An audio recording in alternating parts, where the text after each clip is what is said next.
Helps to unmute the mic before you start talking, doesn't it? It's probably a good thing. Get that out of the way.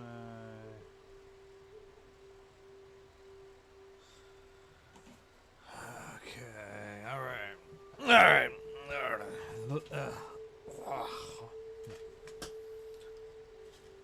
Alright, so we're doing things different. I don't need the gum anymore on here. Good. I decided to try this one a little differently. I'm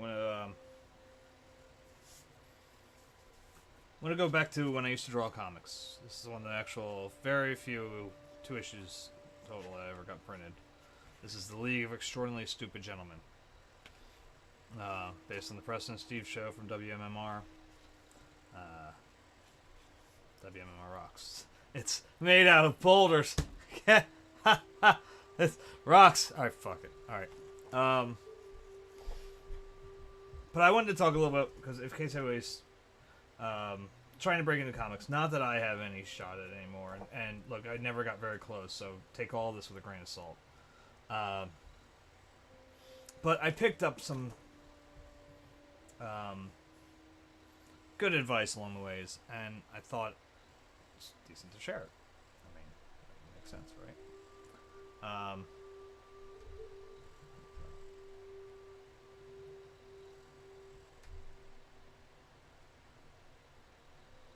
Oh, yeah, too. Yeah, that's it. So anyway, little bits about storytelling. And we'll start, and then we'll get into the drawing. But, I was taught a lot about setting up.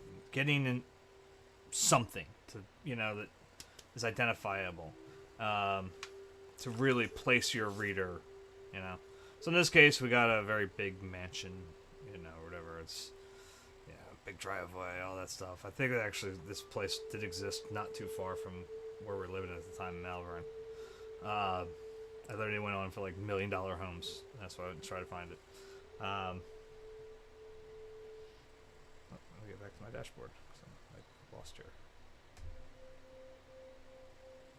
I expect that to bring up another opening. Okay. But trying to move the camera around, trying to show certain things that like in relation to each other. So we set up the statue here, which is a little nudge to Batman TV series.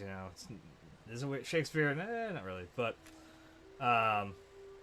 it's supposed to be Preston from the morning show, and the jokes at the time were that he was, lived in an estate, yada yada yada. So we tried to set up everything inside that we needed. They'll see the fireplace later. Try to get our positioning. Try to make sure too, like one of the things I always did was make sure the camera's set up in a way that, okay, Butler's on the left, there's Jeeves, there's Preston. Jeeves is still on the left, in the next shot, we still see all that stuff here. And we're setting up along the way. The ring's very tiny there, you can't see it there, but there's the ring, there's the ring, there's the ring. And then we get our who he's communicating to. I probably could have done this a little better with like a, you have to meet me at City Hall, and done like, what is it, maybe done like a carryover bubble, what's happening, Hitman? And then someone has lit the scab signal, we're needed. I have to go to the Scabmobile, and he clicks the neck, and fireplace opens up, and here's where you shouldn't write shit at 2 in the morning. So let me make sure I'm in the right. It's visible. That says layer, like this is a layer on top of another layer instead of layer. But we were like trying to push this through and get it out to the publisher like the next day. And we had 3 people working like lettering, so there's a couple places where lettering suddenly shifts into a wild. So anyway, so now we go into City Hall. If you're familiar with Philadelphia, this all makes a lot of sense. But I have everybody kind of centered in the center of City Hall. You're pretty much almost always seeing part of it along the way. That's our villain, Clown Dick, who was our intern Joe at the time. But I tried to make it so, like, now you've got a bigger thing, you can see all this stuff going on. And everything starts to be, you know, everybody sort of keeps a placement of where they were in relation to things. I don't want to go through and explain all the shitty jokes that are in this. Inking on this issue was really, quite honestly, subpar. I had gotten a guy to do it for free. I believe he was from Spain, actually. Wasn't quite what I'd hoped for. But we were under pressure, and I needed somebody who could do it for free, and the hope was we were going to sell stuff like t-shirts and shit afterwards. It never came to be. I wonder if I have copies of the good inker, though, for the second issue. I don't think I do, but I might have one or two. I have some stuff here from the second issue. The second issue's cover. Which I thought was a great cover. I love this cover. I'll be honest. This is one where I was like, oh my god, that came from me? Like, the monkey was just great. And if I could find a printed copy of it, I'd love to show you guys. I think you can find it on my website still, but some of the pages have been sold, so there's missing parts. But we set up, you know, you've got some sort of dingy hospital. I don't even know if you guys can see all the way over there, so I'm going to try to, like, jerk this around. The camera's limited, so. You got a dingy hospital, there's some creepiness. Put the Dharma logo on just to be shitty and funny. And it's supposed to be the actor James Mason, a terrible portrait of him. Then there was a big splash page that somebody bought, which was the monkey's brain, part of the monkey's brain, or the chimpanzee's brain, of a chimpanzee's brain, sorry, are being removed, and James Mason, part of his brain being put into the chimpanzee. And when the chimpanzee comes back to life, he has some of James Mason's personalities, but he's also very chimp-like.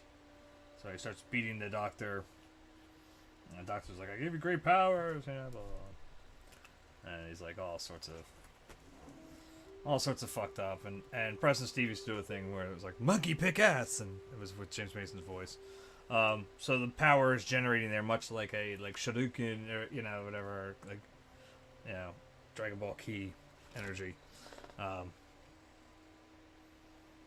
But it's a shame that some of these pages were sold. They were good pages. Actually, I think the page that was here I sold to someone down in Australia. I can't remember if it was this page or this page, but he listened to the Preston and Steve show. He wanted to know what they looked like. I was like, you really don't want to know what they look like from my art, because they don't. But I had, like, Pierre rushing in to greet everybody. Actually, I think it was this page where he gets to see everybody. But the Animal Army comes to raid everybody. And, you know it's outside the studio. You know that, you know, there's something, obviously a car, so there's a parking lot, you know.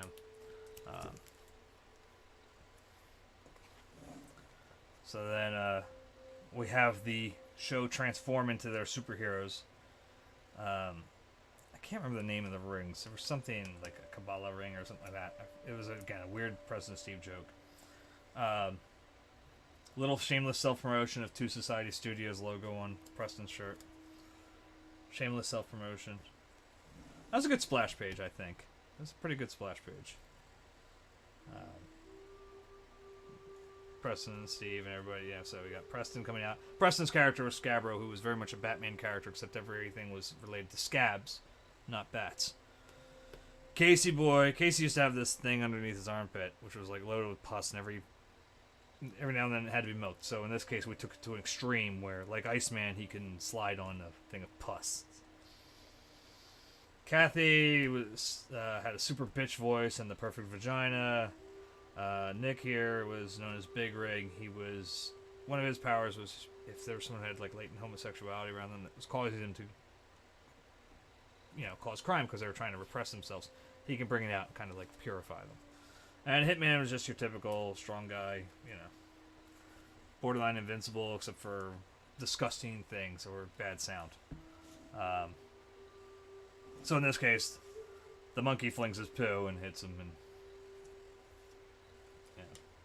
But again, you see, like if you pay attention to where we were doing things, again, Oh, and see, I don't have, again, I'm missing the pages that had some of the setup of what the parking lot looked like, so I forgot about that.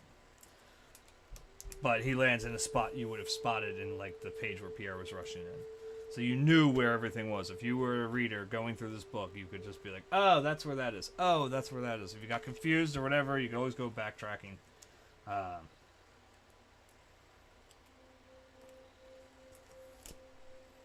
So anyway, then Pierre realizes that the League of Extraordinarily Stupid Gentlemen are not doing well. Turns out Pierre is also a superhero, and Pierre's long hair wraps around him, and he becomes like a Medusa character from the Inhumans. And so his hair, cocoons him, and he transforms into Man-Nerva, the hippie Avenger. And then there was this page sold it where he's dropping down, and the funniest part of this is Pierre Robert. If you've ever met him or you know anything about him from MMR, he's as hippie as they come. He is not a violent person. Violence would be like probably the last thing he would ever use, ever. So to have Pierre as a hippie Avenger is pretty funny. What else do we got? So a little fight between Mr. Mason and Pierre, or Man-Nerva, I guess. But the blast from the monkey pick-ass shot clears all the poop off of Steve, so now he can fight. Yeah, his costume's messed up, but he's fine. And Nick's nipple hair, that was the other thing. Nick's nipple hair was a power. Kind of like Pierre's, so it could latch out into people. So it grabs, Mr. Mason. Pierre's hair grabs along with it. And then Steve just lays into him, knocks him the hell out. And they're all helping everybody get up, Scabrow's, and of course, Casey Boy is bitten by a super rabies raccoon, so now he's got to be taken for attention. And this is a big splash page over here that is going now. Oh, there we go. There's Josh Will's ink, man. Damn. Look how good that is. That's some good shit right there. Josh was amazing. And it turns out, I didn't even know it. Like, when Josh and I were talking, Josh was a fan of the show, blah, blah, blah.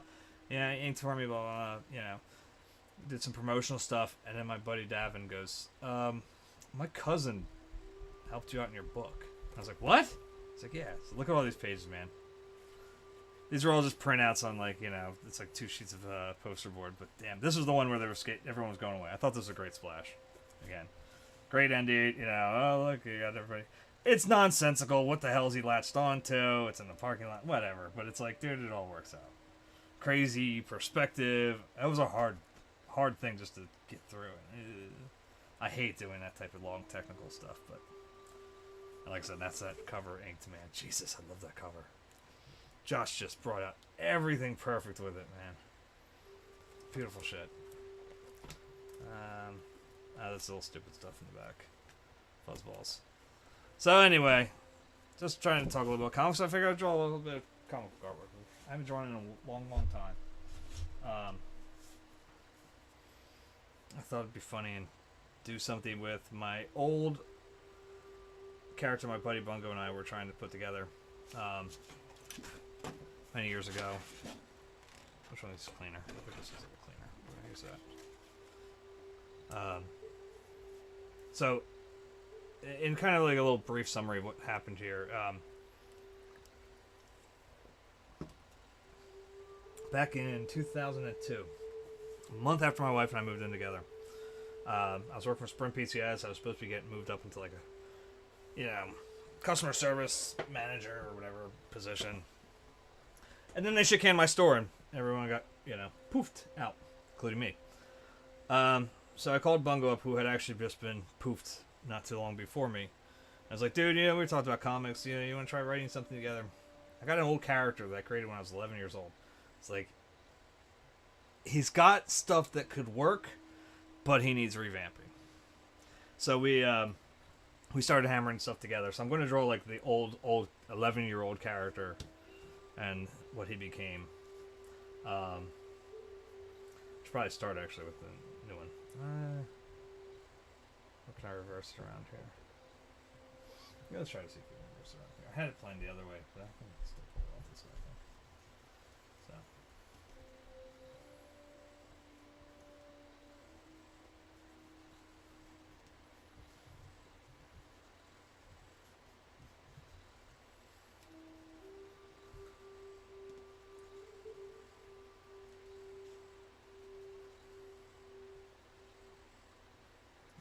Make sure it goes up, so we're going to move that. This is the clavicle, right? I don't always remember the parts. I used to be much better, but again, memories have gotten fuzzy from the after the breakdown. So I don't know whether this will work very well, by the way, because honestly, my brain usually tends to be such that it has to be in like two different places to do comic art versus trying to do my painting. So since we've been doing more the fine art stuff now for 2 years, I can't be sure I can do the comic book well. But we're going to try. It's worth a shot. I haven't done it in a long time. I mean, I don't even really... I mean, I might do a little arm or two at work, because they're pretty easy. I'll do some eyes or something. But even those, I don't think are really comic booky.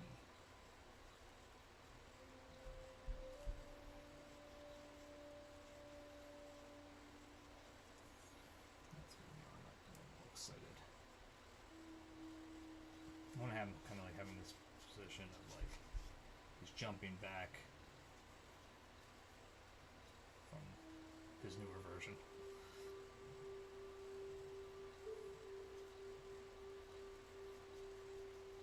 Trying to take like a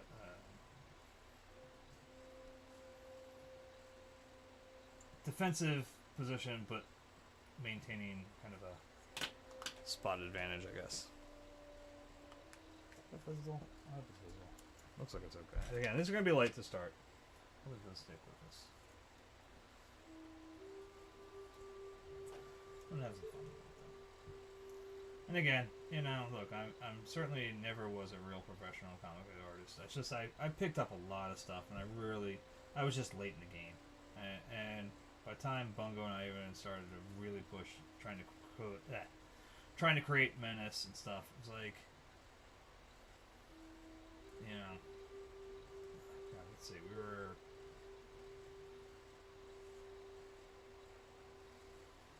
mid-20s? Right, I guess we would have been about mid-20s. And that was just by the time we were creating him, so to get beyond that, I made the head too big or the body too small. I have to find something to look at it. Let's start changing it a little bit.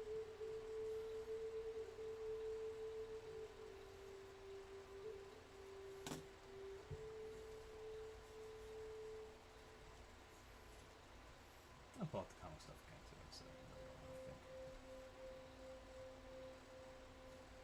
that's some good old stuff to show. See, the pinups were never a problem. Pinups, covers, I think I always had a pretty good eye for doing this. It's just that if you saw like that was it. I was talking to Serrano, I think the other day. I think I made a point mentioning I've done it a couple times when I bring up the Marvel, how to draw comics the Marvel way. How I unfortunately, when I was younger, kind of just passed right over the really good stuff about world building, about perspective, and about how to draw just simple everyday objects. It's one of those things where you kind of take it, certain shit for granted. You just assume you're always going to be able to understand how to draw cups or how to draw, things you see every day of any nature. But at the same point, it's like, that's actually the shit that will trip you up the fastest. If you're not practicing that, that's the shit that will blow it out of the water very quickly. Unless you are smart enough to quite literally always make sure you've got exactly what you need reference-wise right next to you at the angle you want it at or whatever. And mind you, I guess things get a little easier nowadays You know, I had thought about using, like, say, the program Blender to make, like, little 3D models of, you know,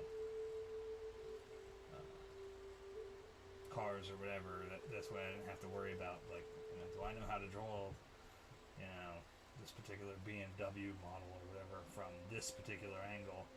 You know, if I can't get that angle from something, I could have, you know, build it up in Blender. And for most part, if you kind of can figure out, you know, from one or two angles from Blender or whatever, if you're sculpting it that way, you take the right measurements, you can fake a good portion of that to make it look good. So, as I said, my Blender lessons though ended up going kaput, and again, my brain is such now that it just turns to mud when it's, oh, we're not using this anymore? Okay, cool. We're gonna take a little break? That's fine. That's all gone. So, getting caught in details before I get the body in. That's really bad. I told you, this is stuff that, like, I have not done in a very long time. In this type of style or whatever. The light coming out towards us. I do a lot of very sketchy line work when especially when I'm just kind of rough laying out and stuff. I'll look for multiple lines and then I'll try to find one that's kind of good to work off of.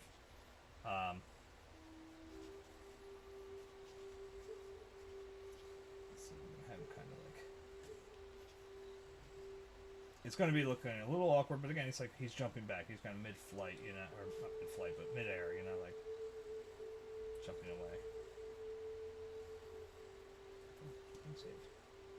Save that. I'm the fire starter. Twisted fire starter. I'm the fire starter. Twisted fire starter. But this character that I created, so this is something that I created when I was 11 years old. He's pretty much a shameless Batman ripoff.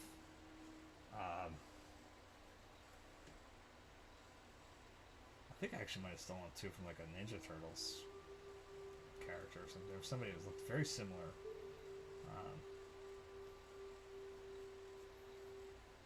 I think he was more black and white in the design, but whereas this original character, and here's how bad it was. This original character was called Phantom Cop. That was his name. I mean, that was literally what his character's name was. I was like, really?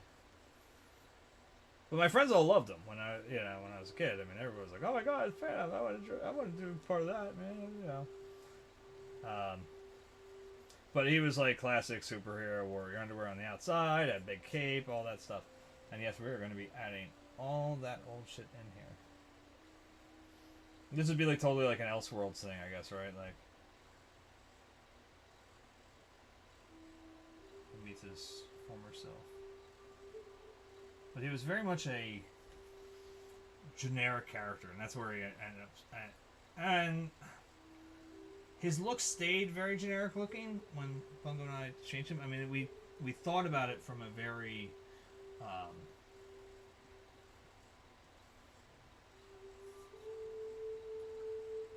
like a very, very practical standpoint when it came to how we were going to redesign and rethink of Phantom Cop into what would eventually become Menace.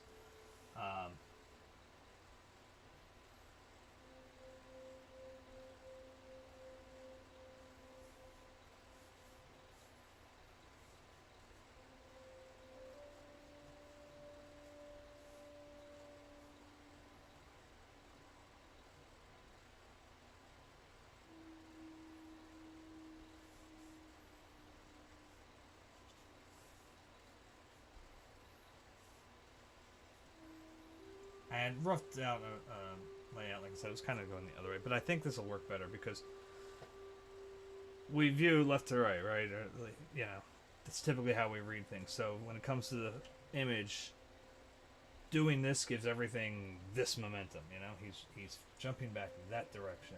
He's belching into the microphone. That's what he's doing. Yeah,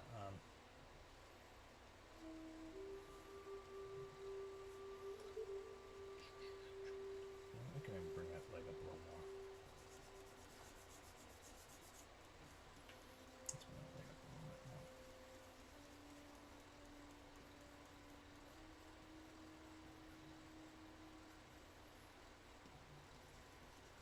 more. Buddy Jason, who he runs J1 Comics and the J1 Con, he was like, "Dude, I want you to make Menace for me," and I'm like, "I want to, but like I cannot." When it comes to thinking, like if I bring up those pages again, which I'll do if I don't lose a viewer again. It keeps dropping in, keeps dropping out, but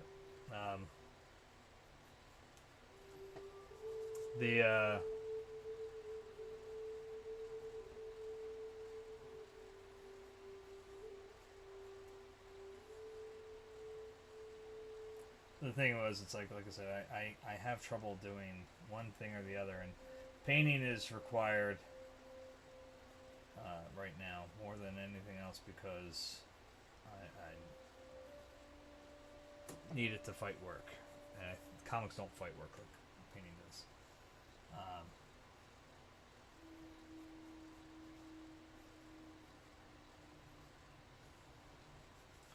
Missing something here. Can't find that one I'm looking for here. There's the hip line, right? And one of the things I like to do, I mean, if you can see these lines, like really jacking up the counter posture, you know, like this shoulder's going back while the hips are coming forward here, and I don't want to get a bad. Well, you know, let's see how that looks there. That's a little better.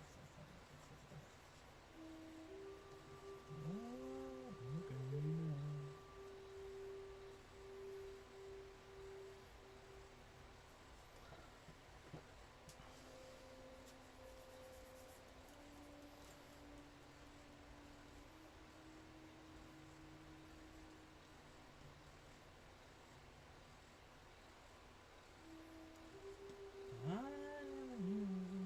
Technique of kissing, I never knew the thrill I could get from your touch.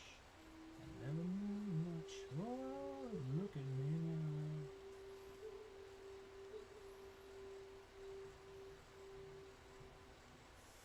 now. Dude, I gotta say, I played that Spider-Man game for the PS4 for the first time today. Oh my god, how fucking great is that game? How fucking great is that game?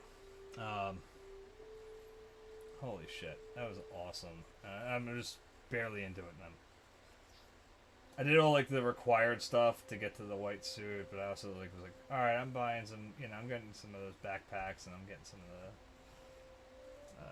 I'm getting that shit all out of the way as much as I can, as much as it'll let me before I have to, you know, I guess some sections will probably be forced into others or whatever, but. Of course, damn man, do they make sure, like, hey, you're getting a backpack? Cool, there's a crime, like, right next door. You're going to do that first, or whatever. It's like, no, I don't want to do that. I want to get the fucking... I want to get the backpack, you asshole.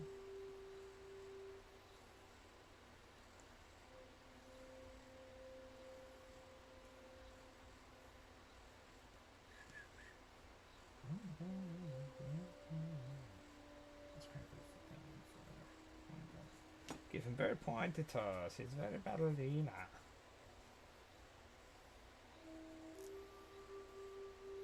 Oh, sweet love.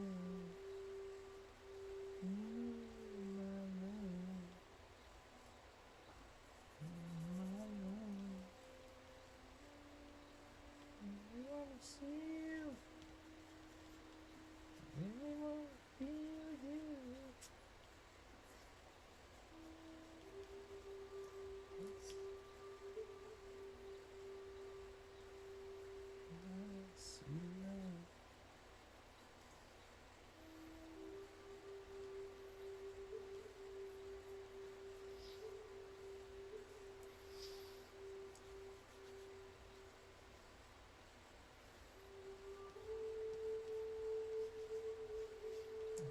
about should move into this cape, but I want to make sure that... Let's see, we're going to make sure the cape comes in like that real quick. But the thing I always, like, yeah, I was always trying to keep, in this case, Phantom Cop, but eventually Menace became, like, it was supposed to be very Philadelphian. I tried to make the city, when I was thinking of the book, as much a character as I could. And I think Bungo would agree. Like, said, like, he was labeled as the writer, but I think we kind of both wrote, certainly an older style, I guess, in a way, almost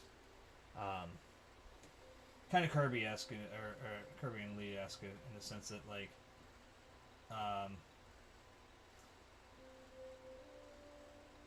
I was mostly plotting out, especially page layouts, as much as I could. So, like, you know, all right, where is this going to take place? Okay, we're going to talk about this. We're going to, you know, I want this, you know, what's the eye level? Pull that eye back a little bit. There we go. So there's actually challenges when you're not drawing a person's face. Like, if you don't have their face in there, like, now I'm putting it in there, but, like, that's not part of, his costume is a full mask costume. Because I always loved the idea of when Stan talked about drawing Spider-Man, that if you look at Spider-Man, you know nothing else about the character. You do not know who Peter Parker is or anything else. You just are looking at Spider-Man for the first time. If you are a white kid, black kid, Asian kid, you know, it doesn't matter. Whoever you are, like, and he was always thinking about the kids, you know. Because Stan did. Stan was fucking awesome. You know, you look at that character and there's no jowl, you know, like there's no jawline or anything like that, or whatever, like Batman has. Like, anybody can be Spider-Man when you look at that mask, you know. Like, that can be just as easily, you know, and they've kind of gone that direction. Like, it can be Miles Morales, you know. Pretty much anybody reading that comic could put themselves into that costume. And I fucking love that concept.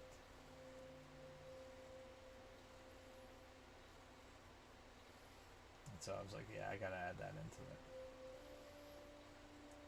So Phantom Cop really was, okay, I'll say he was a shameless Spider-Man, well, Batman, Spider-Man, Punisher hybrid. Because he was very much a violent character. He was, you know, look, again, I was a subject that, you know, kid of the 90s, man. It was all we had is violent superheroes, right?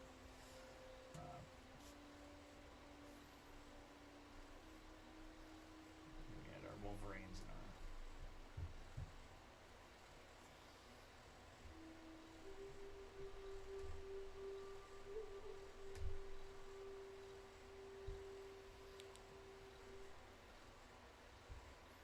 That's really interesting. I've never drawn comics to classical music.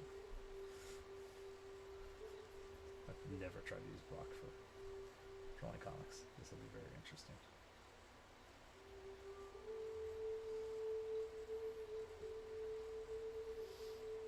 I certainly could use it though. Jesus Christ, today sucked.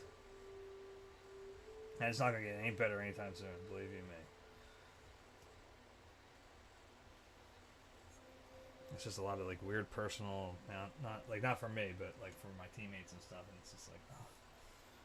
But it affects me. It'll affect me and my job for a while. It's just like, yeah, you guys are gonna be fucking kidding me, some of this stuff. Like my boss's mom died. That's, you know, on Christmas Eve. That sucks. And then, so he's gonna be out for a while. My one teammate sent us an email this morning saying she's got to go to the doctor's appointment this afternoon, or this morning, you know, and she's going to take an early lunch and she'll be back by 11. And then we found out she was admitted to the hospital. So that's going to be out for a while. And everybody else is on vacation. Because, you know, right before New Year, everybody stayed over vacation. So they're all out. And meanwhile, they're telling us me and my other, you know, the only other person on my team now working, We're supposed to be taking and helping out another team. It's like, we don't have a team right now. We literally are dying. And I was just like, I'm not doing it. I don't know how else to put it. Like, I am not fucking going into that box and helping them because I can't. Moving the arm funny. Hold on, we gotta get that. This is where sometimes I should probably like do all this in much more blocky shapes first, especially because I haven't done this in a while. Yeah, it would definitely have helped. So kind of.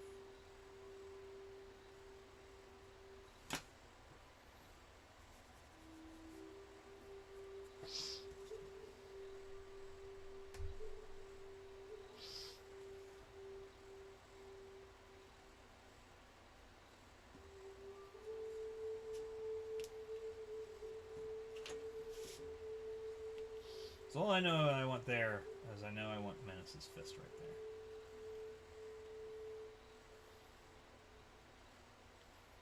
And everything else kind of get jerked around a little bit.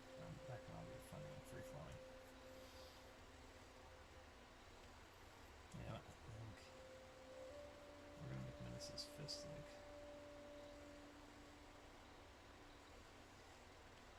It's like, like that. I guess I could have changed this.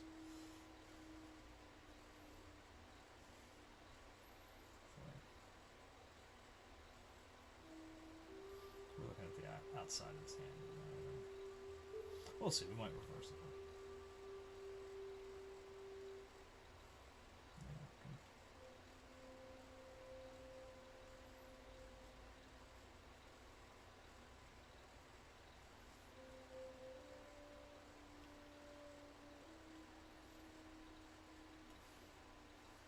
Let's try to do some details. A little bit. I'm trying to think of how I want the shadow to go.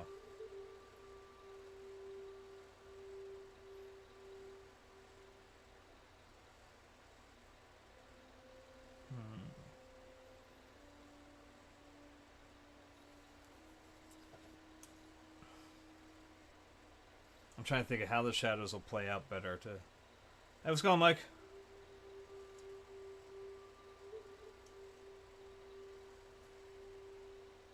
What do you think for shadow-wise? Should we have shadow on this side of the figures or shadows on this side of the figures? I'm trying to think of how it's going to feel when it comes to flowing, like everything going this way. If the shadows, especially once we have Menace over here, it's going to be like a hard stop. If it's too dark on the one, I think. So that makes me think I should try maybe on this side. And let it step. Yeah, let's go with that. Let's try that. Worst case, I throw the drawing out and I start cursing loudly.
Well, yeah, that's what I might be doing. It's like almost like I might end up making it so this it looks like this, but it may end up going like that. You know? Or having something along that angle, like they're both falling off a roof or something.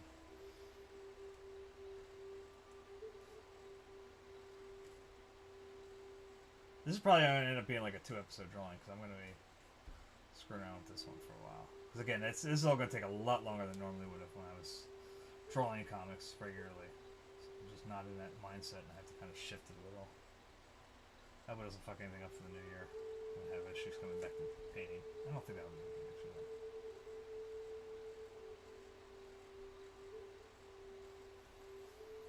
this is going to be basically, it's going to be Menace versus the character that inspired Menace. The original thing I made when I was 11 years old.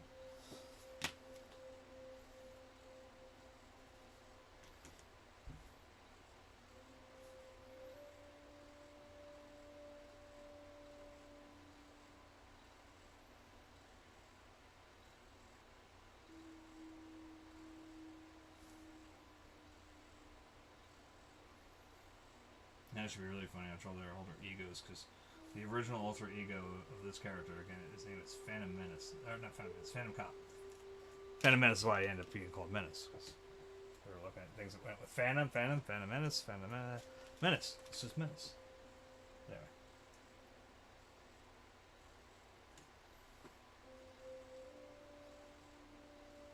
And then from there, we got Two Society Studios, because Menace and Two Society. Ha ha ha ha ha ha. So funny.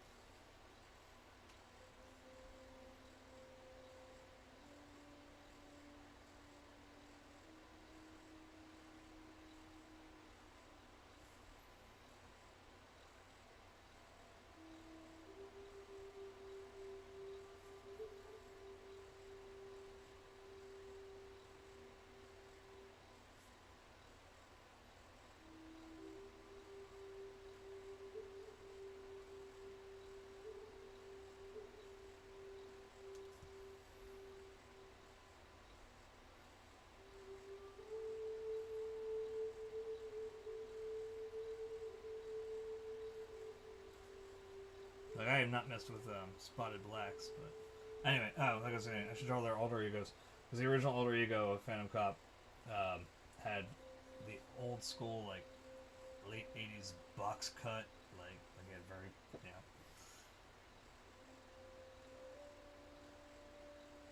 And I think for a while he had a mullet. If I remember correctly.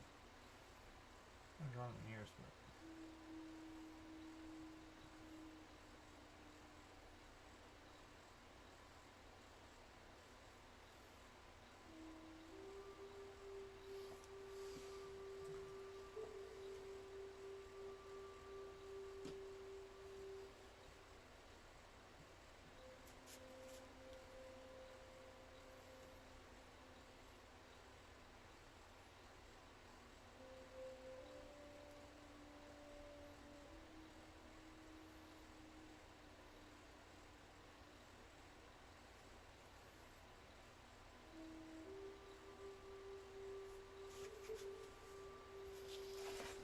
It sucks trying to keep this in like a spot working view, and especially it sucks having a drawing desk that literally is like got sticky linseed oil all over it now.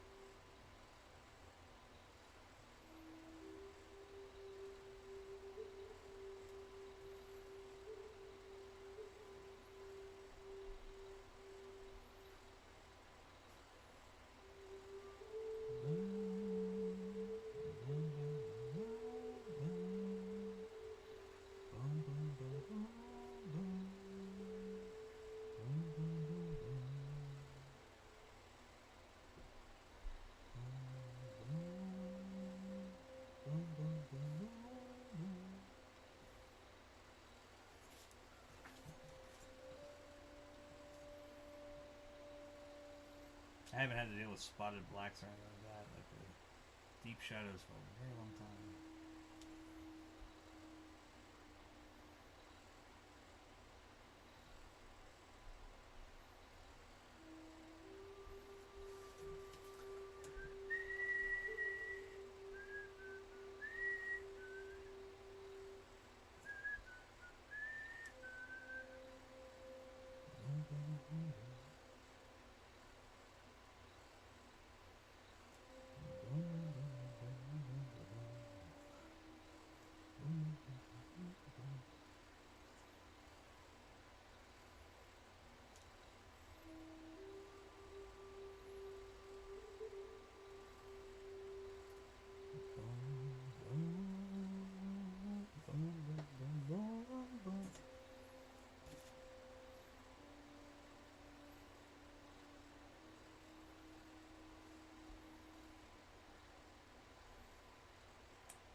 I'll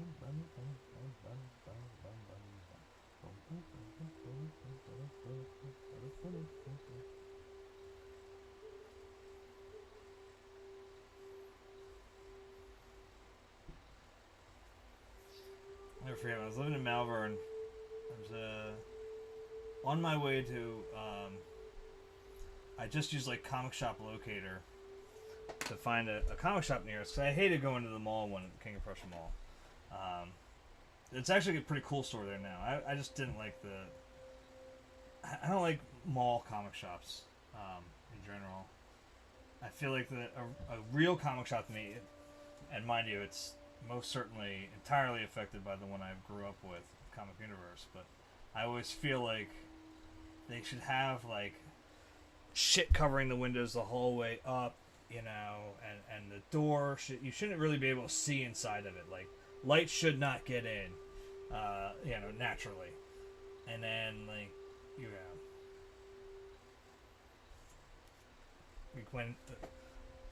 when I every now and then I had to send my wife to go pick up like my books on a Wednesday, and she used to describe how like everybody in there would just sort of like all the guys would scatter to the corner almost when she walked in the door, like, oh my god, a woman. And yes, I know it's very cliche and you know certainly now cannon fodder for Big Bang Theory, but I don't know. It was the way I used to envision shops should be. But anyway, so I had found this one. It was called CGS. Might have been CGS presents Comics and Games, or TG. I forget exactly now. TGS Enterprises. They unfortunately have gone out of business a while ago, long time ago. But I didn't know what they were like. You know, so on my way to visit them for the first time, and the Star Trek. Star Trek. Oh my god, the Star Wars Disco, which was just playing, popped in, you know, on Oldies 98, and I just lost it. I was like, yeah! And I was driving down. It was a nice day, windows down, and it's bang, bang, and I'm fucking grooving in the fucking car. You know, like, I forgot I actually have a camera on me. See, it's not having that there, but it was just like, oh, I was having a blast, and so it was just I was cracking up that whole time, and of course it turned out to be a great shop. I loved it there. I tried with the first issue of the League of Extraordinarily Stupid Gentlemen to try to get them like extra business if I could. I was hoping people would go there and pick up the comic for free, which is what it was. It was a free book. I'm doing the wrong fucking angle. I mean, yeah, it should be mostly shadowed here because it's behind his face right there. Blessed are the furnace. May they feast us to famine and war. We'll highlight it on the edge of the cape here. And there's the stuff that an anchor might choose to change up a little bit, but that's alright. Rebellious, fun, and peaceful, light of the weak, the morning, and merciful, all times.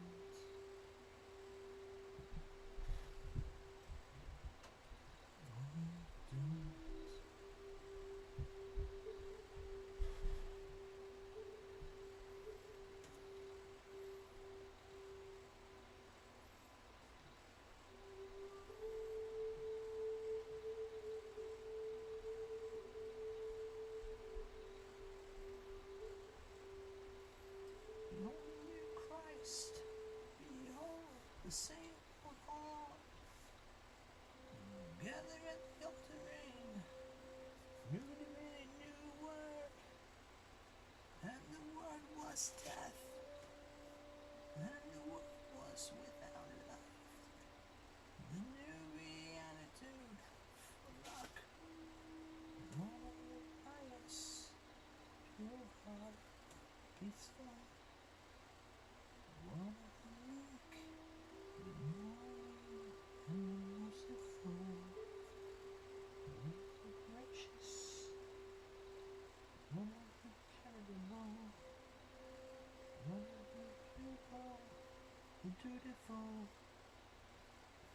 What they said.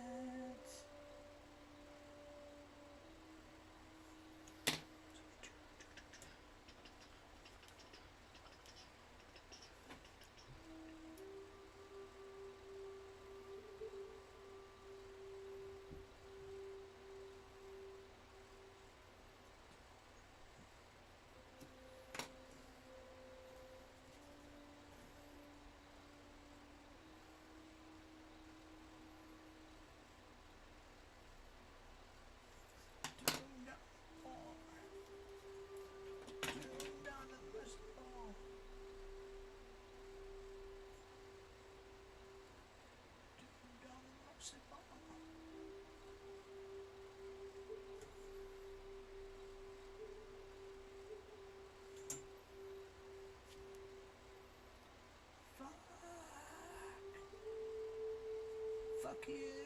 You're on your own!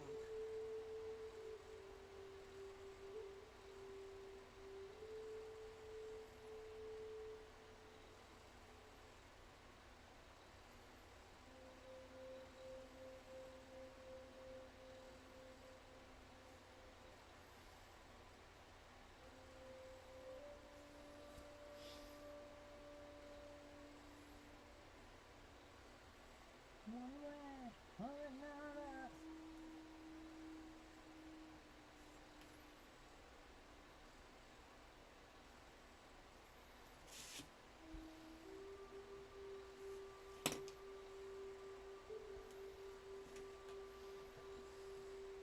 This will totally end up being like a in the mode no caps type thing by the end. It's the layout works like I want it to.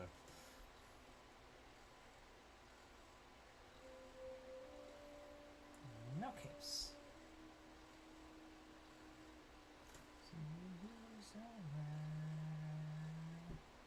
I'm just gonna bring back the 2H for a little bit.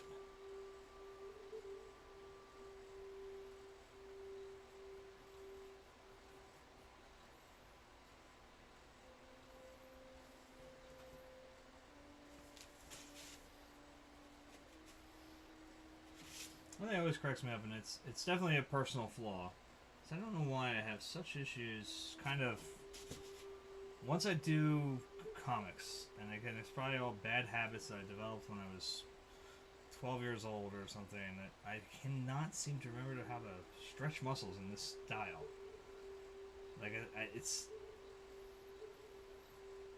comics are such that if you try to do too realistic, you will never be able to make a book on time. Like, never. It's just not going to happen. And there's, example after example of it. I mean, perhaps the most realistic artist out there would fall under Alex Ross, and Alex can't do a book in a year, for God's sake, sometimes. Like, you know, it just takes him a very long time because he does all the references, and, like, he's nuts. I mean, he's amazing. Don't get me wrong. But from a storytelling aspect, from the intensity comics should have on them, I always felt like he was kind of drab. They were beautiful to look at, but I felt like there was a lot of times where it felt stiff. Everything felt posed.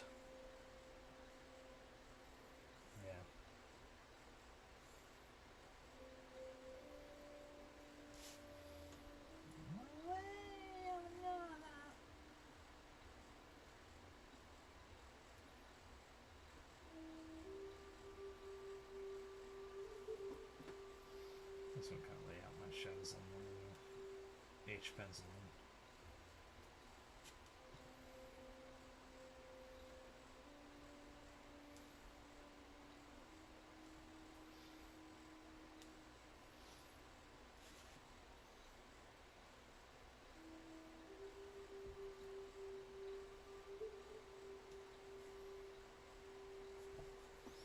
No, that's enough.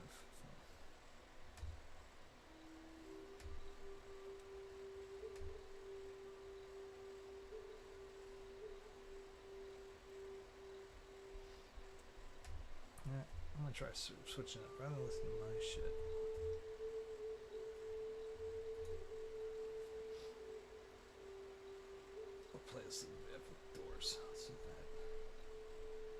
got playlists? Let's do the playlist. Alright.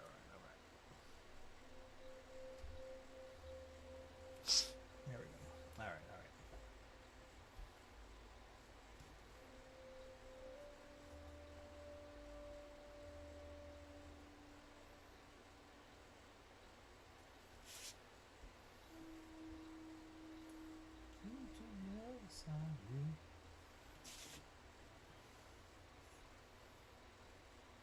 Chased our pleasures here, dug our treasures there.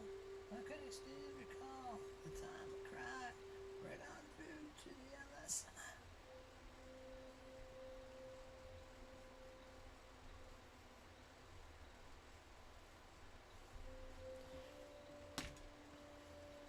Now, when I would draw, when I was trying to draw Menace and trying to get him off the ground, and when I was trying to do the Preston and Steve comic book, my layout techniques were much different.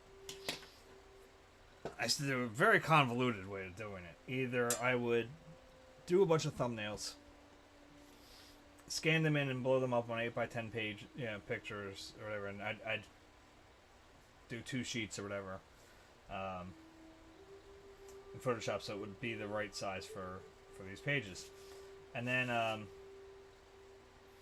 what I would do is I would go in and which pencil am I using? So okay, it's on 2H. Okay. I forgot if I changed pencils. And then I would so they were very rough thumbnails that were blown up, and then I would just throw the page on top, and I would do my hard lines and everything for the boxes and all that. For a while there, I even got to the point where I was doing everything in reverse, so I would actually rough them in on the back and then do it that way, but that kept screwing up, so I found it a little easier to do off the prints. Like I said, I just went through a shit ton of paper, man. Oh my god, I was killed through paper like crazy. But it was an interesting way to do it, because when you draw, you're drawing small little thumbnails. In fact, I think I even had, I don't know if I have any more.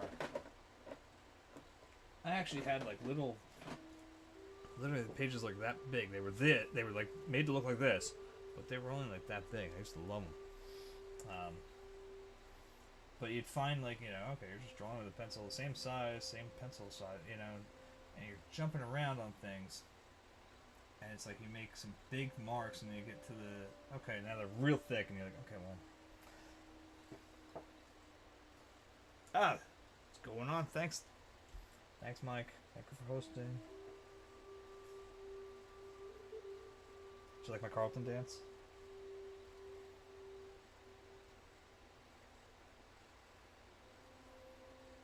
I tried to change a bunch of things. If someone raids me now, it's actually got... I think it might have even been one that we may have seen at Denny's.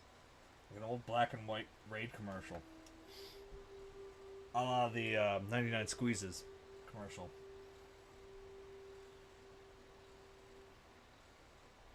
It still makes me mad we never got to make that album.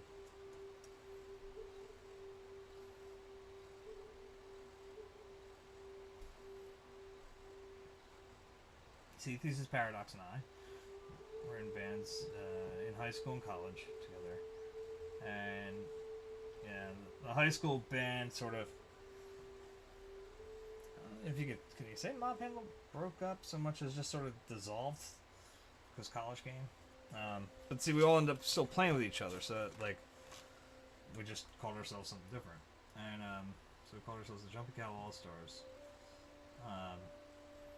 But then that band broke up once one of our other guys went away to college. He had been doing community campus of that school, of Penn State. And when he left, it was like, well, the other guy took off too. Yeah, they were close friends, and there was a lot of stuff going on around my ex-wife, and I knew they wanted to get the hell away from me and her.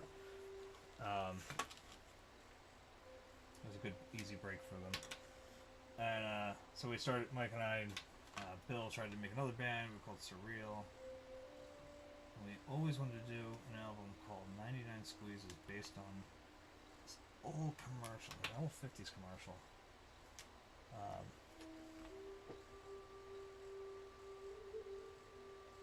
Yeah, yeah, it's all on Streamlabs, and I just I went in and edited them.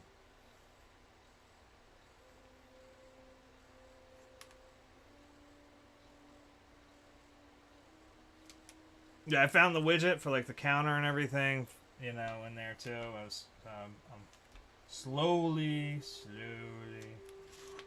becoming just shy of terrible.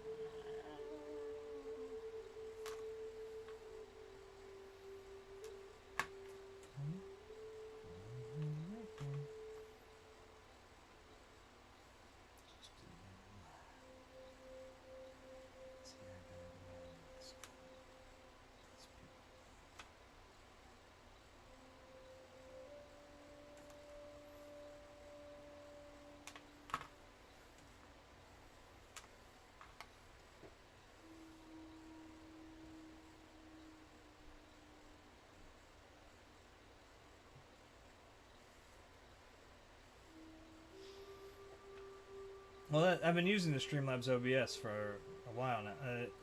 Actually, it's funny. I accidentally opened up the other, just my normal OBS, I guess, the original one I used. And I was like, what the fuck is this? I don't know what this is. I think I've even got stuff. Chatbot should be up working and things. So I've been getting pretty, you know, at least for a few things, the chatbot's up. I'm still working on a few more.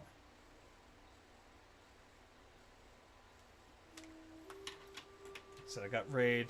Technically, somebody can do stuff, I think, with the face masks or something now. There's something called face masks. You could technically do that to me right now if you want to. It's like actually even look at me. There you go. I know, I move around on when I'm drawing on it, so I don't necessarily know if I'm in the camera. Oh, girl. I'm gone away. Love me 2 times, girl. One for tomorrow. One just for today. Love me 2 times. I'm gone away.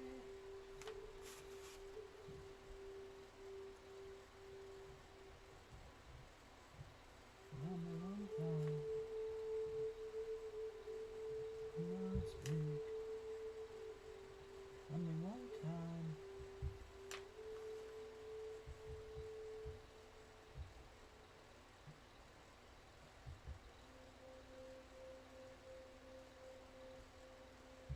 See, you're saying it wants to hold us for being aggressive.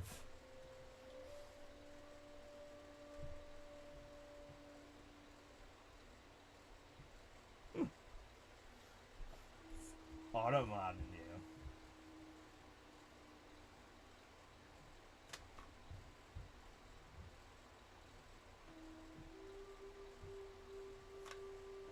Well, I've got people that come on here a lot. Or not as often as they did, but every now and then they'll pop in from like Chile and stuff, and they want me to say dirty things in Spanish, and it's funny because the automod starts, this is obscene or whatever. I'm like, haha, you guys can't get me to say it because I don't know what it is.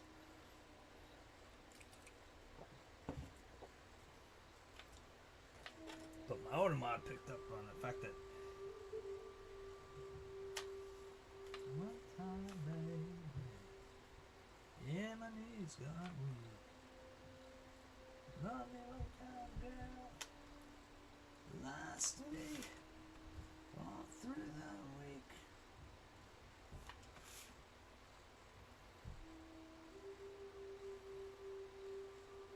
Love me 2 times, babe. Love me twice today.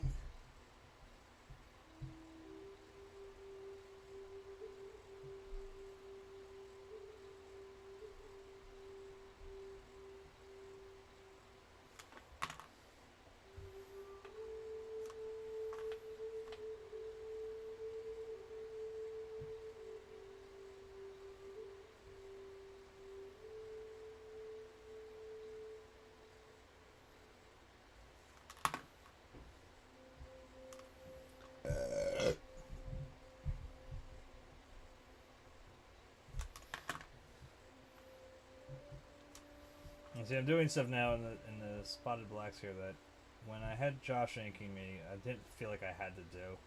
Cause he just seemed to know like what I wanted. When it came to like this is the, I want this to be a dark spot and this to be a lighter, you know. So if I had, you know, I would just draw the actual forms in there and just.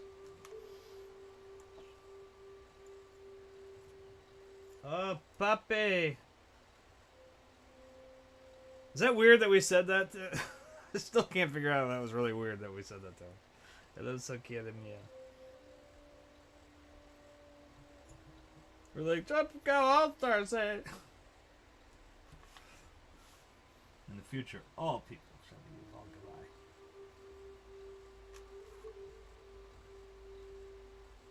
Did I tell you a few years ago my bowling ball broke? I was so sad. That sparkly bowl was awesome. But it had been up at my parents' house, like in their attic, for like years. And the, you know, temperature shifts that are up there. And then we were doing a bowling thing at Quest, like for a team building or whatever thing. And I wanted to beat my team lead so badly. I couldn't practice beforehand. And it went through the thing once. You know, the ball return, came out with a crack in it, went through it the second time, went up, went boonk. I was like, well, that's done. That's...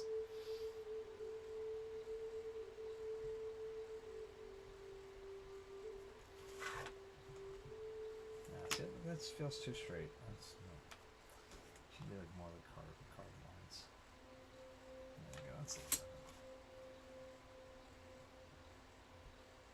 Give it a little more variety.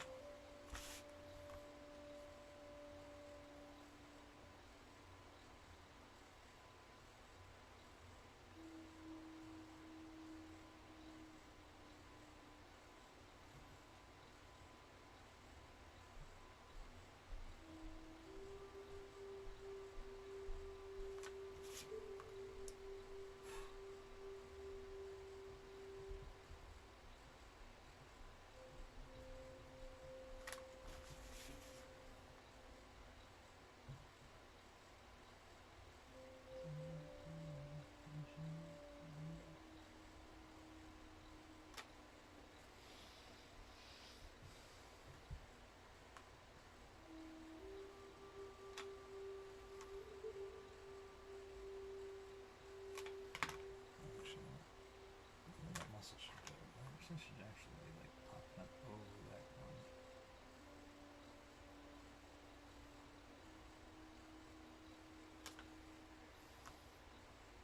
I also don't have my pencil like eraser thing anymore. Like it's like a nice little white eraser that I could use just to.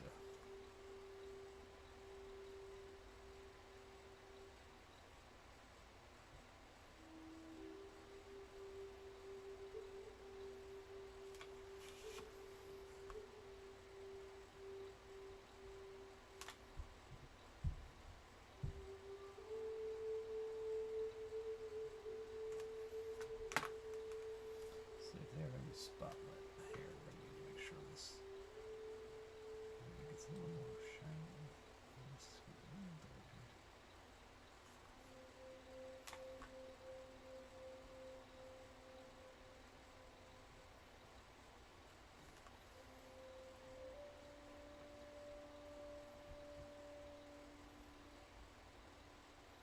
That's definitely an area where I would rather have a colorist more focused on it. They're like leather gloves. It's much easier to do that, I think. Figure out this type of weird lighting bit. We can Photoshop this too.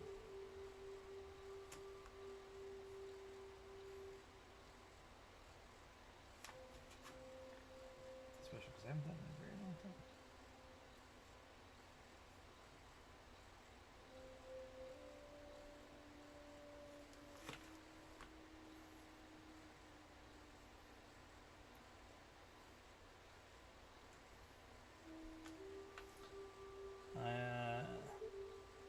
Did do my I stripped a bunch of canvases, like I bought some from Goodwill, stripped those. I had an old canvas that belonged to my aunt when she was alive, and I took that off.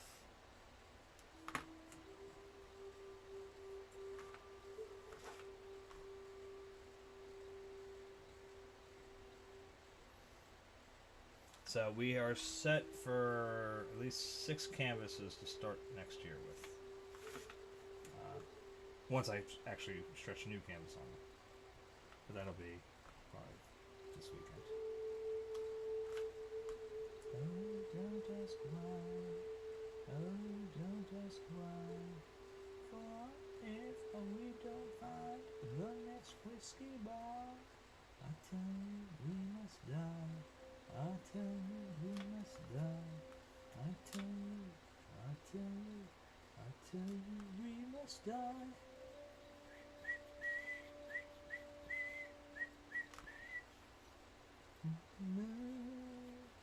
Of Alabama, we now must say goodbye. We've lost our dear mama, and must have whiskey, oh you know why. Oh no, of Alabama, we now must say goodbye. We've lost. Still got like shit from now. This pencil sharpener from the top of the. Yeah.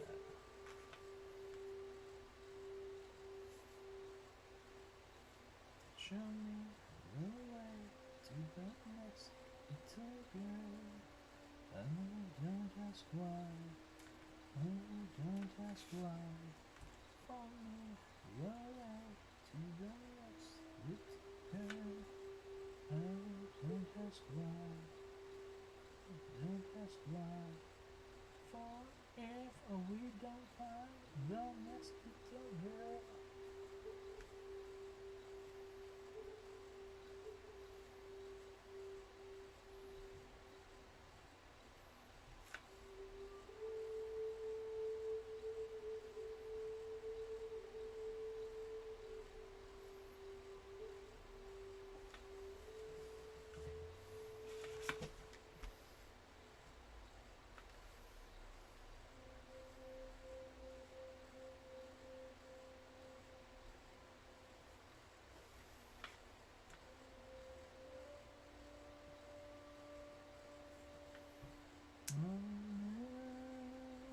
Of Alabama, we say goodbye.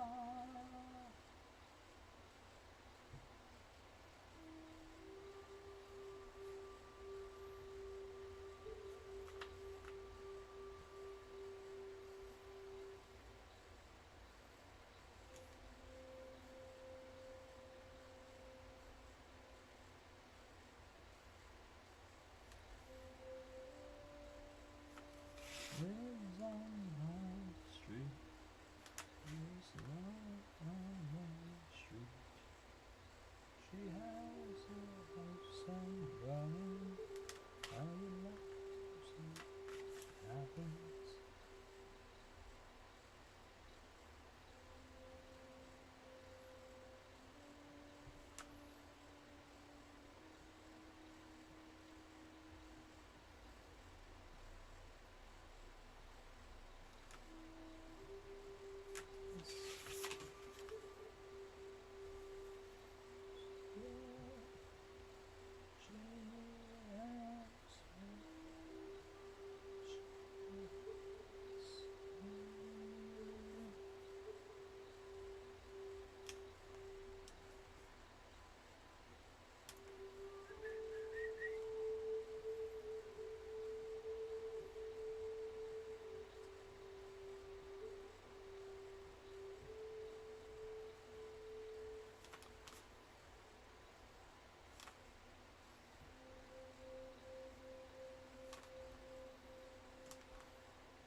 I see you on Love Street.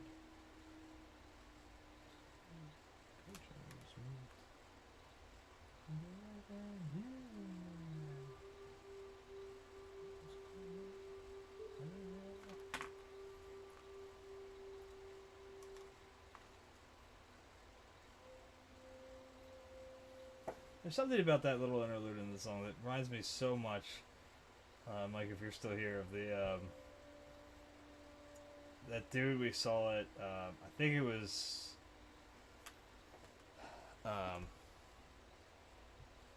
shit. When did it become after the beanbag? That's what it was. After it was no longer the Jumping Cow, but the one dude who did like the Perfect World song. There's something about that in Love Street. I like it fine, I guess. There's a store where the creatures move. I wonder what they do.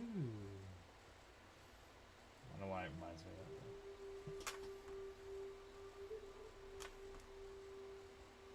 Tell me about your perfect world, baby. Oh, that's perfect.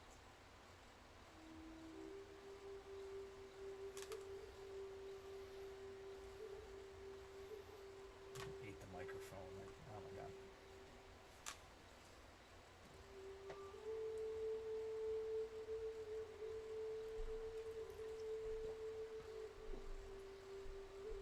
Like a real life senior Gordage? What?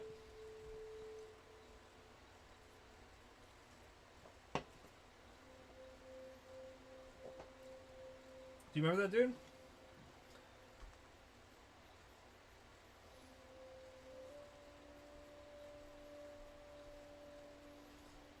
Tell me about your perfect world, baby. Oh, that's perfect.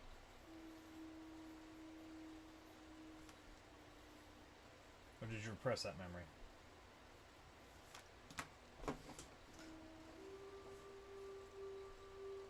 Oh yeah, I did. Oh yeah. Okay, no, I'm sorry. It's just been a long time since I've been on that site. I mean, it all but died.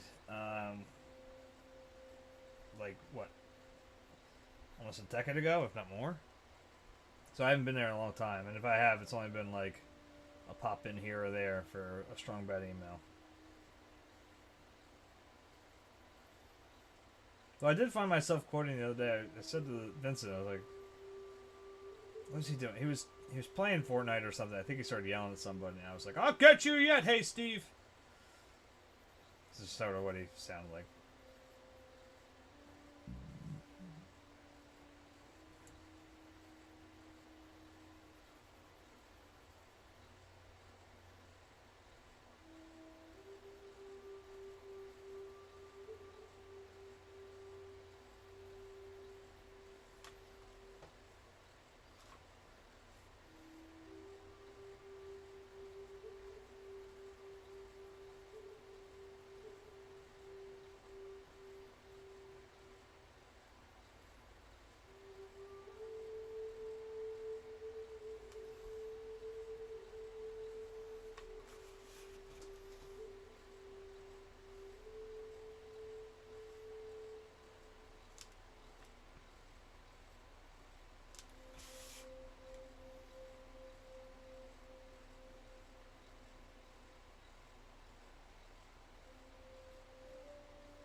Dude, that was fucking awesome. I wish Dolly, like, hadn't gotten pissed off about that, because I thought we did good. You know, for anybody watching this later or whatever, if they're watching replays, I think it's just you and me here, Mike. But the story of that is that I used to work at a tuxedo shop when I was in high school, and I stayed pretty close with the family afterwards. And at one point I went to visit them, and the owner, Dolly, asked me to watch the store when they went away on, like, they would close during usually the week of, like, 4th of July, whatever.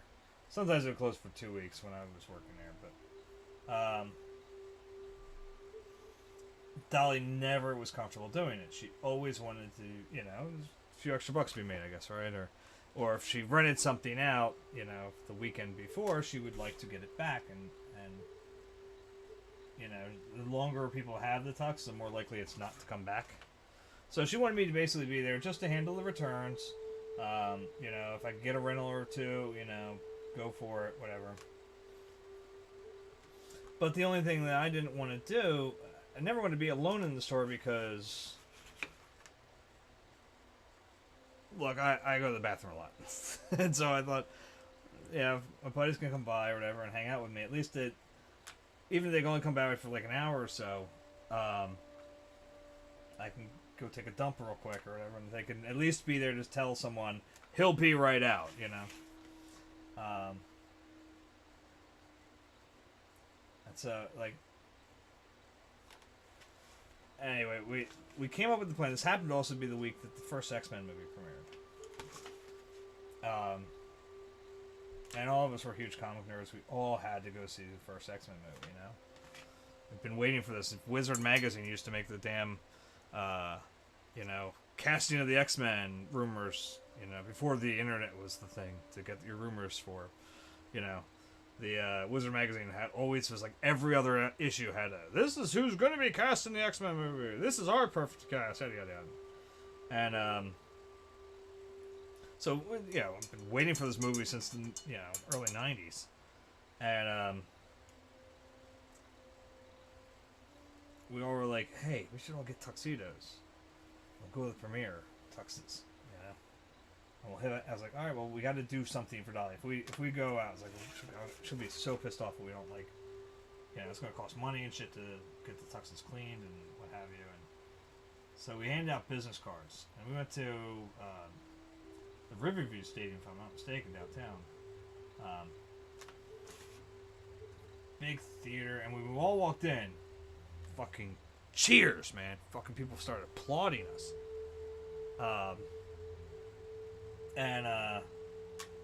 So we handed out business cards. I think Dan handed out like the most. Dan like came and got cards from other people to give out because he ran out. But anyway, it was I thought it was a good promotional thing. We had to, you know, obviously the Carlos name or whatever. We should have actually written on the back like what was the X-Men movie or something. So this way, if they came in, Dolly would have known it was from that, and then I wouldn't have been on such a shit list, I guess.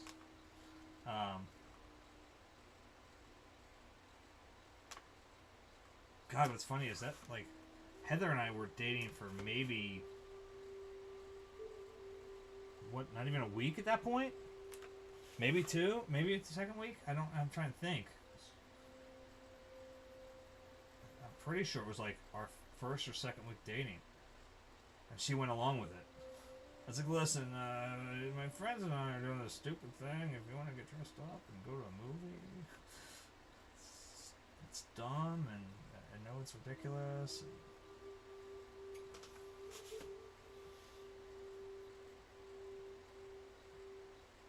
Flash forward 18 years. Heather and I are going to go see Hugh Jackman at the Wells Fargo Center in June.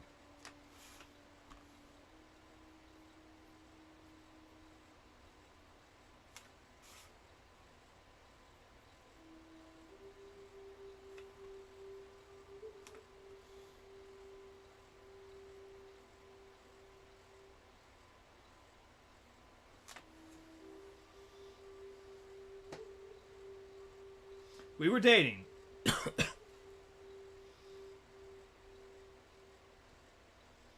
I mean, like, we had been on...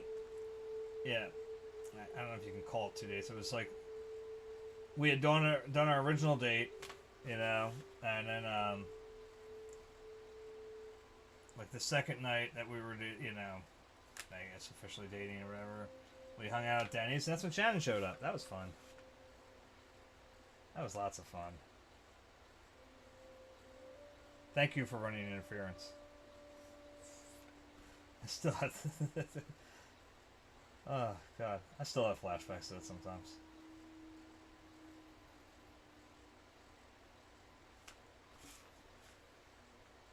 Sometimes just make sure the kids are still awake.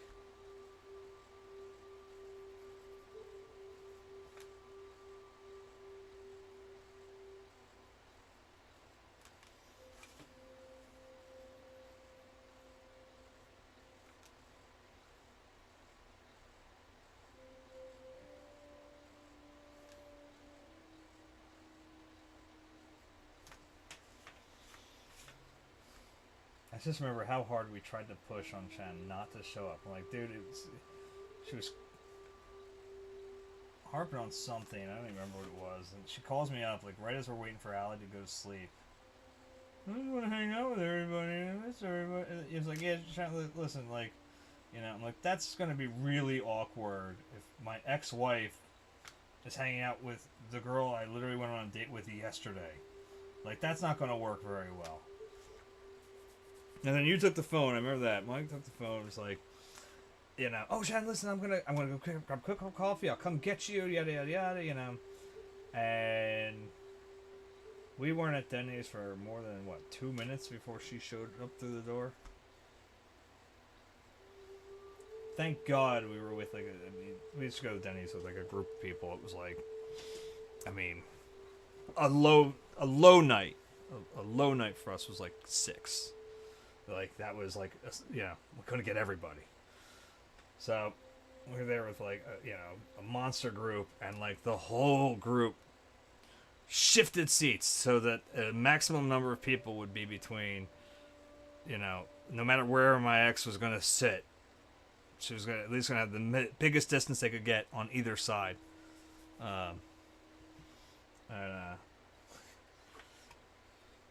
Surprisingly, she went on another date with me after that. I can't believe it.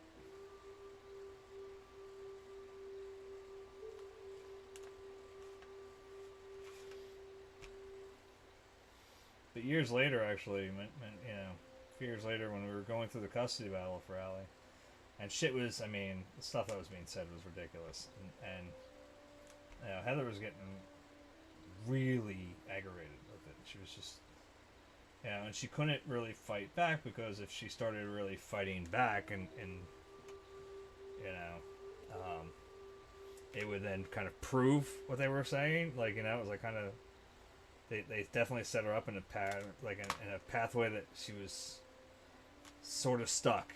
Either sort of just surrender and let this shit be said, that were, you know, blatant lies,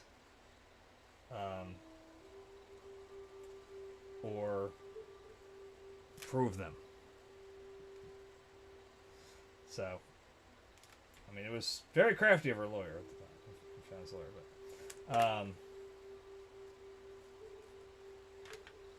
but it's funny, she was getting very aggravated, and she was like literally like talking about like splitting, like us just calling it quits because she can't deal with it anymore. And I was like, I looked at her, I was like, literally break up with me for any other reason. You want to call this off? I was like, for any other reason. Don't make it. I was like, think about that night at Denny's when you sat there and just tolerated her. You know, knowing exactly who she was and everything. I said, you know, you stood there, you stood your ground. I was like, please, God, remember that.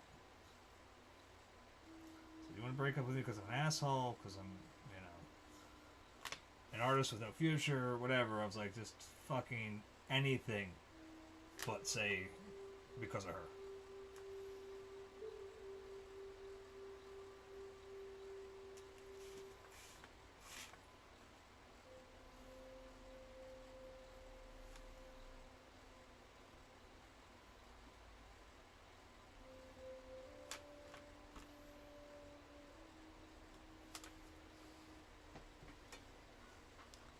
Going to the road that's going to have a good time.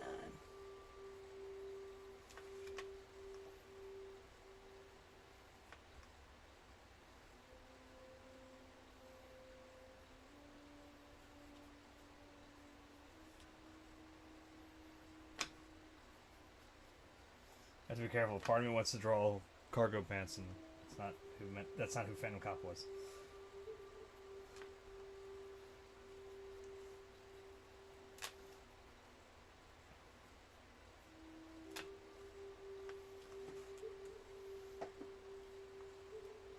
I think one of the dumbest things I ever had in his costume has to be the fact that he used to, like, regularly, like Menace does, would carry pistols. But I never had anywhere for the pistols to go. I never drew holsters on them. I never, you know.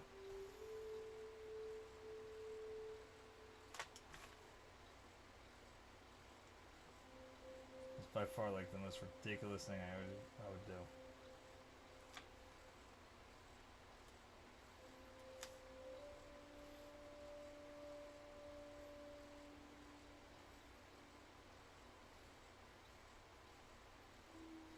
I think when I was younger, I used to basically always pull like, it's always under the cape. It's always the back behind the cape, and it's like, but there would be shots where you would see that, you know, jump down or something, the cape would be up and see his back, and so they weren't there either. But whatever. Again, I remind everybody I created this character originally when I was 11. And basically, he had been dead by like 14, like, you know.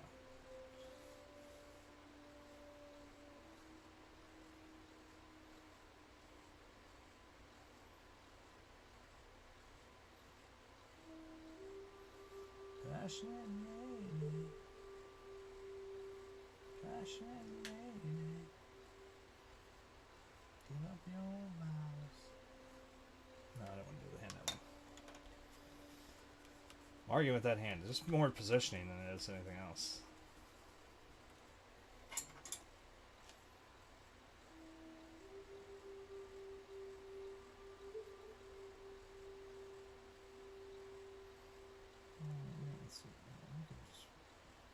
His arm's twisted a little, but it's still in.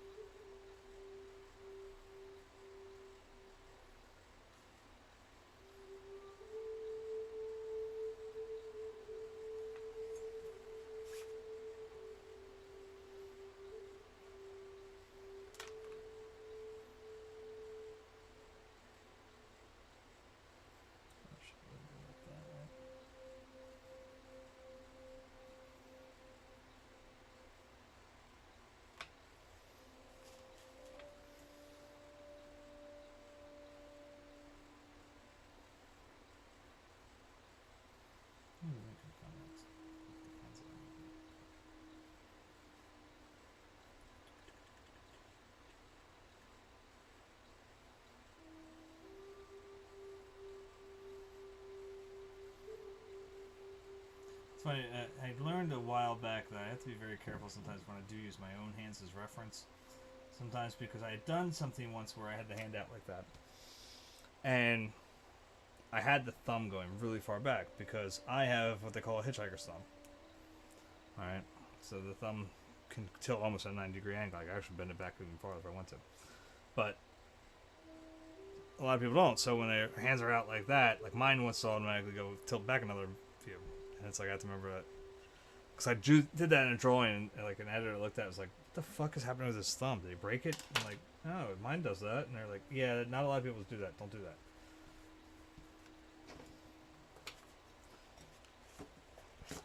Just for clarity to the reader, you know? It's like, okay, yeah. She came in town and then she grew sunlight.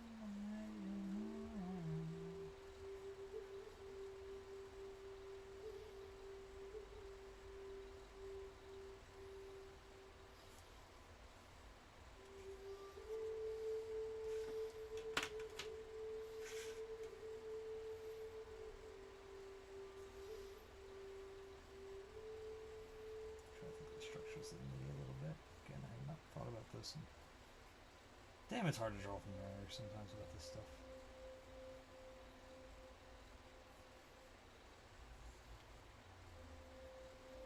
Been scattered on dawn's highway, meeting ghosts of the young child's graduation month.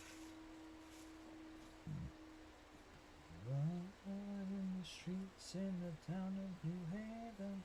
Blood stains the roots in the palm trees in Venice. Blood in the dark is a terrible summer. Bloody words on a fantastic alley.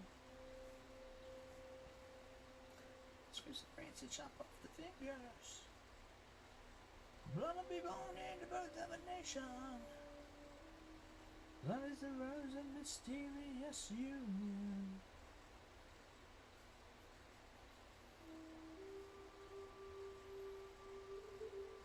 Blood in the streets is up to the lights. Blood in the streets, the town of Chicago.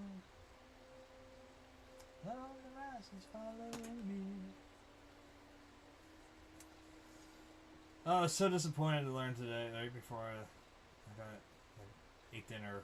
I had to send a message to my boss. Now they closed our building as much as they possibly could technically today, because they had to fix the heating because we haven't had heat since last year. This is a new building, by the way. They didn't figure out the heating system before, apparently today.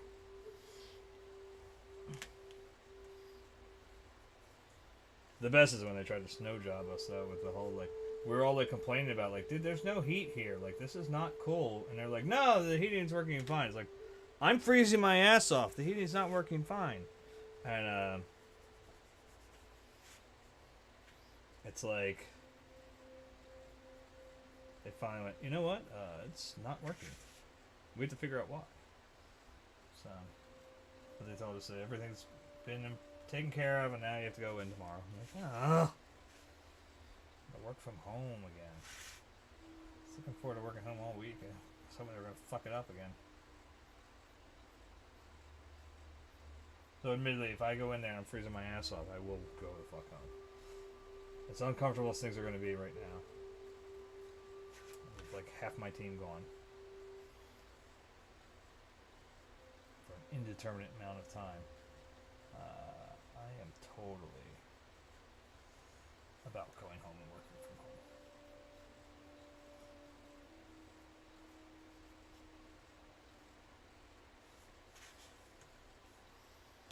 Alright. I probably should finish it before I start working on Menace, shouldn't I?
It's funny, I was going through this stuff too. I found a bunch of old like Menace sketches and you know, things for promo shots and stuff. It was like, I was like, oh man.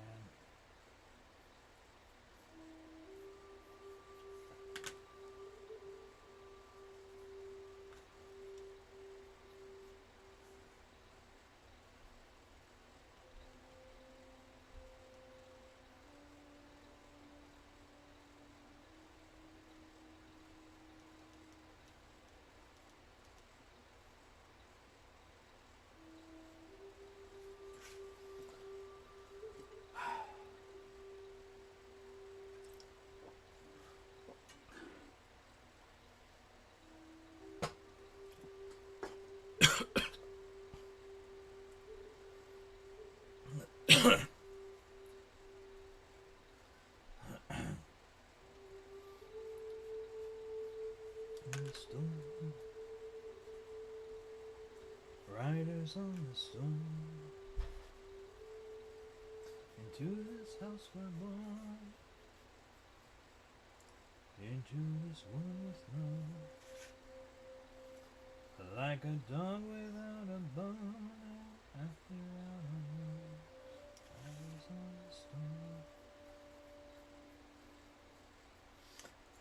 Mike, if you're still here, dude. The other day, when I was strolling Christmas Eve, um, not long after you left for lunch, what was their name? Hold on. Come on, what are you doing? All right. Oh, dude, I missed that one. Oh, that's on Twitch. Yeah, that's here. When did that happen? I apologize, SolarGammaDeathRay. I missed that one. Thank you for the follow. I don't know why I didn't get that announcement. I wanted to go through. Saran and Gino, this is the person's name.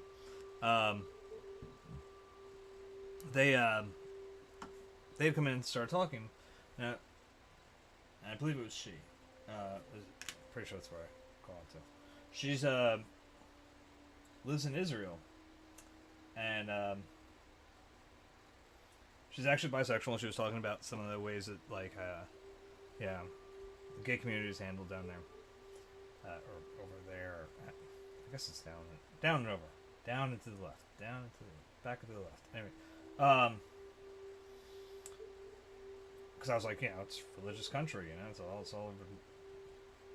She said that some cities are cool and some are like total, like not cool at all. I mean, that's like, okay, well, that makes sense.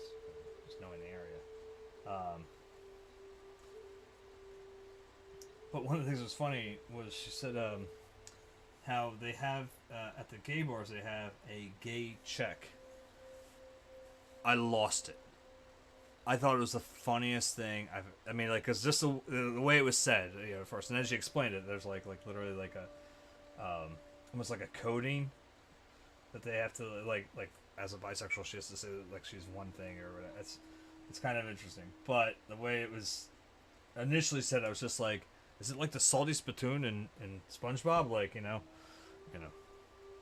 welcome to shampoo. How gay are you? Like I don't know why I thought that was so funny.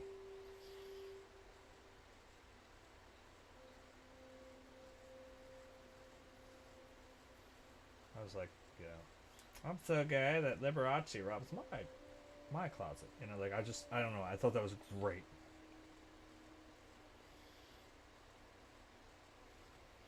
I was trying to get my niece's opinion on like what she would think about it and how she would mark her, her and her girlfriend, because it's just like, I was just like, oh man, because she's especially like me, like she'd hear something like that and she knows SpongeBob left and right, so she most certainly would have been on top of that reference. I would have enjoyed it, but unfortunately, Christmas being Christmas, it's like everybody's talking to everybody and it got muddled.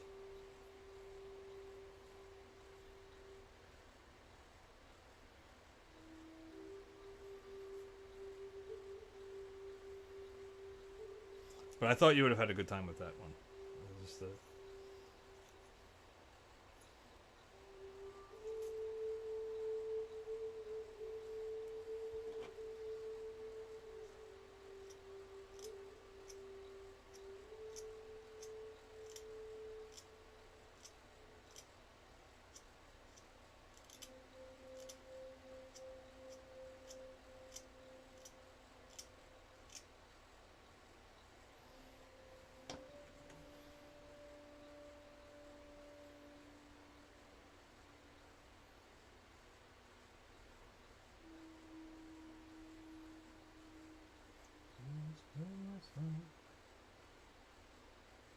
like a dog without a bone, I feel alone.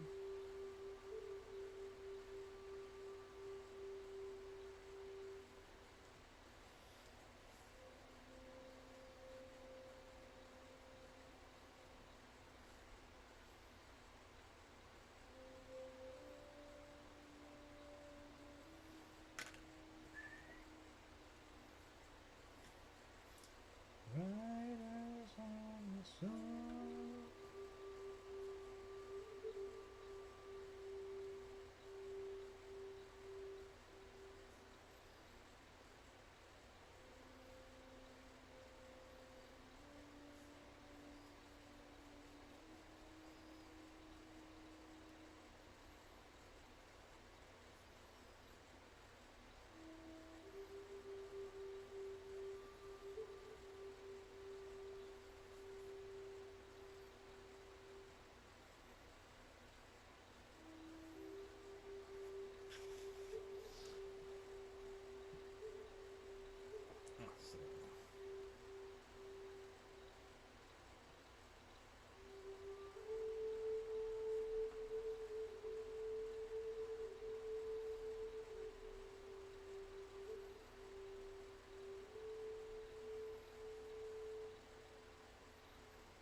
We'll draw to like till 10:30, I think.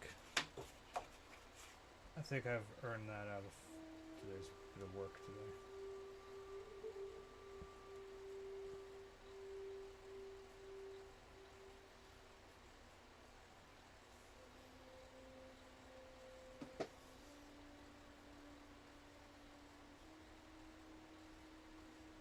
I'm stunning the hips. Alright, I'm stunning the hips. Come and take me away. Take me to Portugal, take me to Spain. I have the sea, it's full of rain. I have to see you again. Take me, Spanish caravan. Yes, I know you can.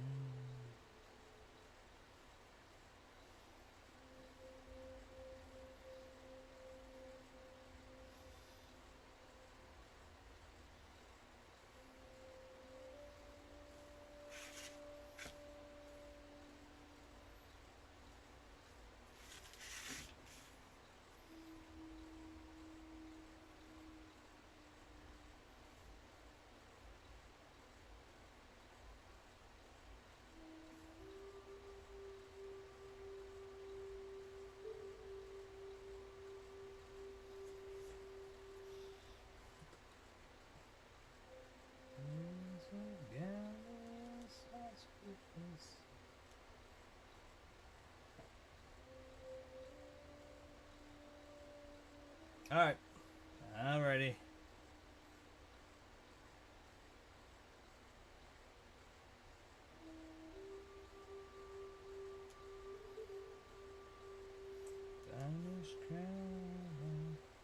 Well, get your work done.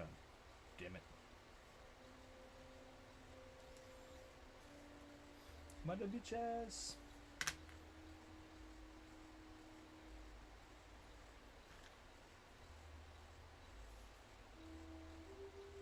Why do I hear what sounds like my PS4 is still on? That implies my son is still down there.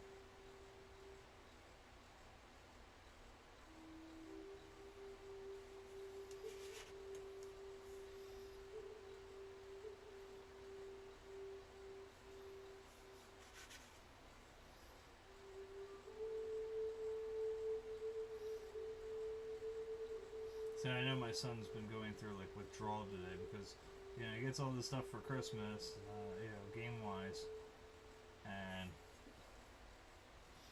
he can't do anything with it today because I was working from home in the basement.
And this is stuff that if you had a good inker, especially someone you can talk to regularly, again, I think I would just have drawn the line, shaded the whole area, and been like, all right, dude, you know, obviously I don't want the whole thing solid black, but like, see what you can pick up, see what you can pull out, you know, like make it look hot.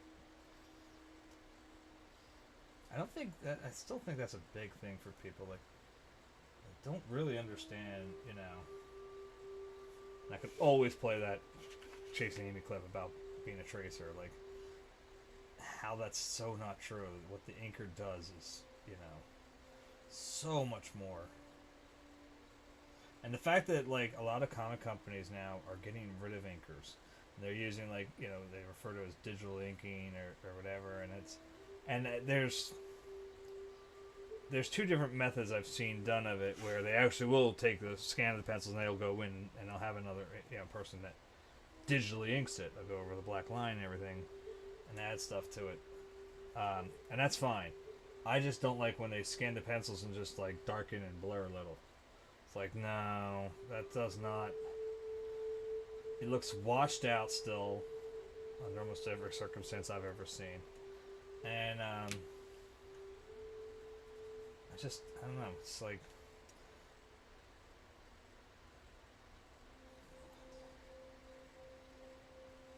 look, that doesn't even work with someone like Jim Lee. Like, that won't work with someone like that.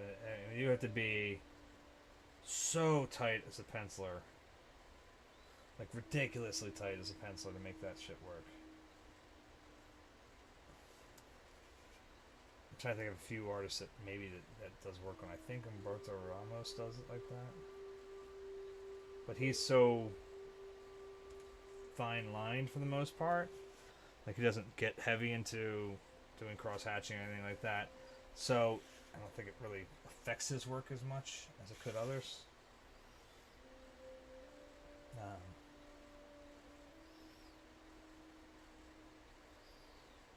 Try to be something else. Indian blues.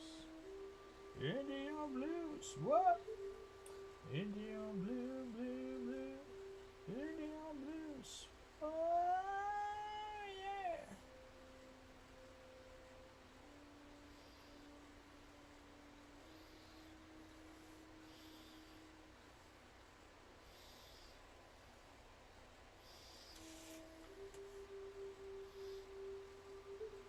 But, like, even like I said, if you go back to, like, say, like, one of the best, and it's a great example.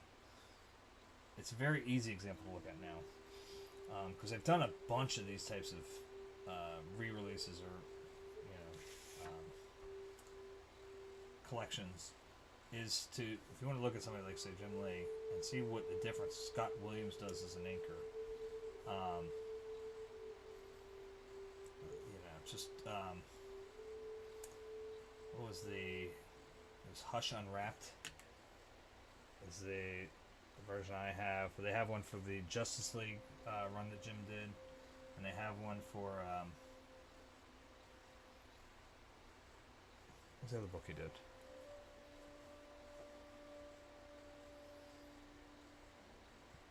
It's not the Superman one. They might have one for the Superman for tomorrow. I don't know. I never looked at it. I didn't. I don't want to say I didn't like it. I mean, I did like it. It's just, that was definitely an odd Superman story. And then they got rid of that Zod anyway. They made like a different General Zod. So it's like it gets very weird. It's one of those hard DC, like, we haven't decided what we really wanted to do with that character yet, and we thought this was going to be it, but this doesn't seem to work, so we're going to do something else and not ever talk about this again.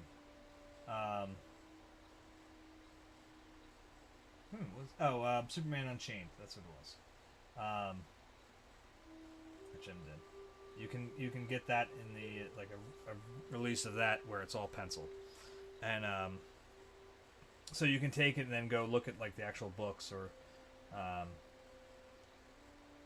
you know, you can find black and white copies of Jim's work online, yeah, or after it's been inked and stuff, and it just shows you what an amazing difference that Scott does to what an inker really does. How even someone that, like, I mean, I love Jim's pencils, so I adore watching Jim Lee draw. but like, you know.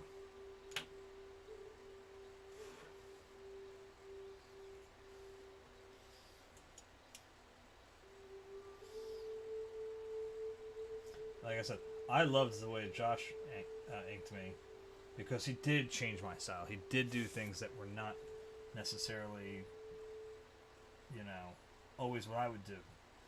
And because of that, I think, you know, it made a wonderful balance between me and him. And Josh is a phenomenal artist as well. So, oh, that reminds me, he has an awesome book, too. I'll plug him because he's awesome. It's called The Good Night Night. And that's Good Night, N-I-G-H-T, and Night, K-N-I-G-H-T. The Good Night Night. It's an awesome little kid's book. It was a little young for my kids, but I still bought it. I was like, dude, I still gotta have it. I think my wife took it to her school, actually. I don't think it's in the house anymore, but it's a really cool book. I believe you can order it right off Amazon, Kindle and all that, if you want it that way. Anyhow, enough plugging Josh.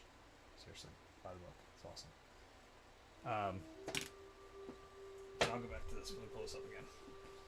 And then I gotta run in and give kids kisses goodnight. That was the last one, right? That's the last page? No. Hold on, look at that. Let me go find the page I want. There we go. Like, alright, you look at what I did here, and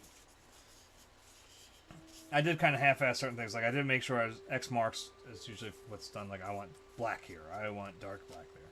Some of these other areas you could play with if you wanted to, but these heavy shadows I wanted, you know. And, like, you compare it to that, and you can see the difference. Like, I drew every fucking hair, and meanwhile Josh just implied the hair, for the most part, on the edges. And we got the colorist in later, and he did splotches in there that make a little bit of hair, you know, stand out. You know, I had extra cross-hatching all along here. You know, Josh simplified it down a little bit.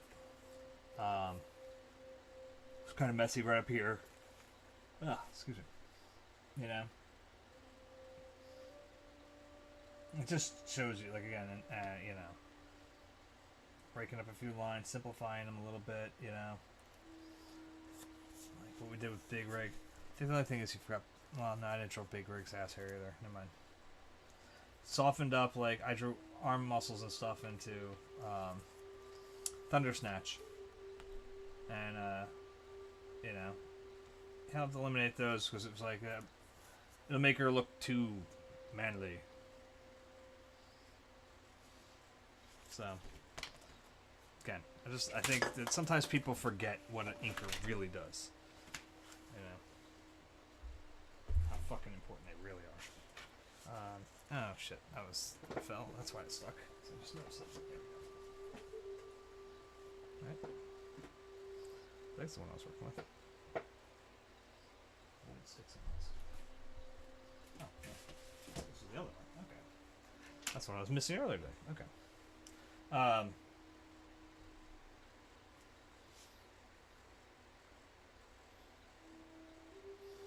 want to finish up Phantom Cop tonight, though.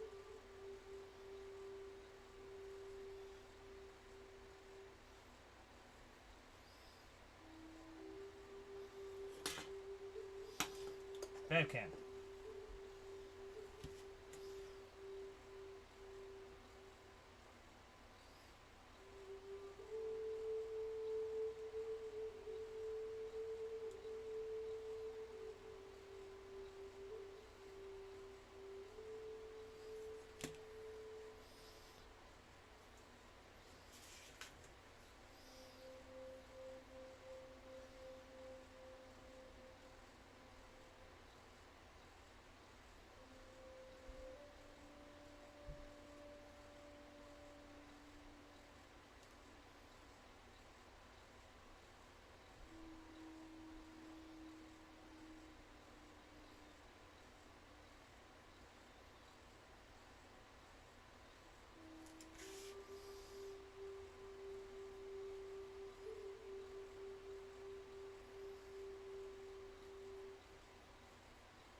Alright, like I said, I gotta run in and give the kids kisses goodnight.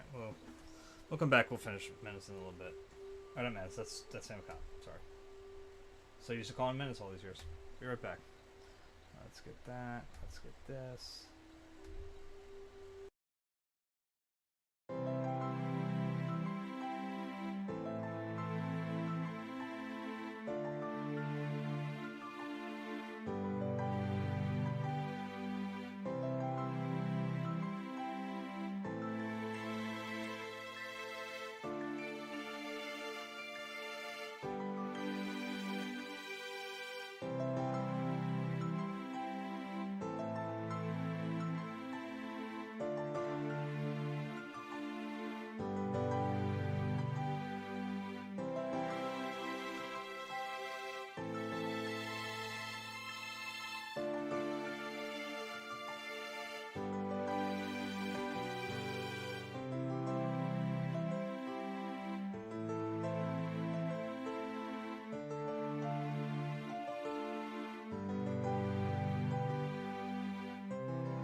So there, now when we start to work on Menace, you'll start to see a few things that stuck around.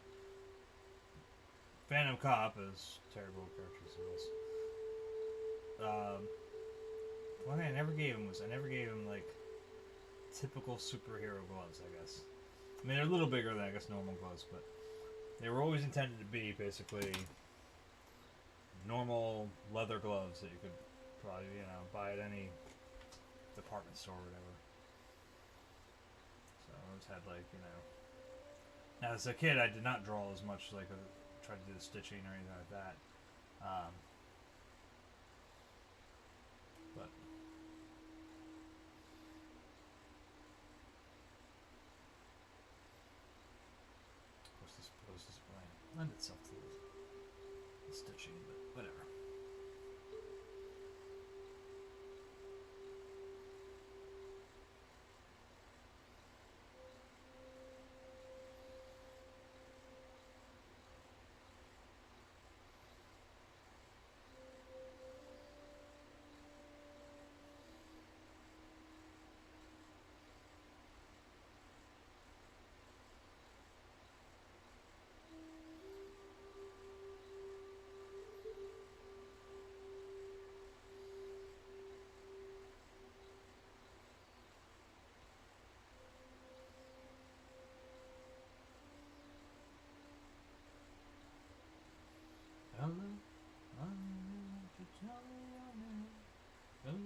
Truth be told, even though it's not really focused too much on storytelling in this part, it's just pin up or whatever. Like,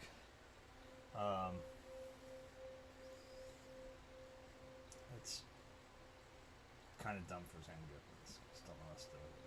I'm just tired. Okay, maybe if I don't feel like I'll fix it, but. The rain screams out this song.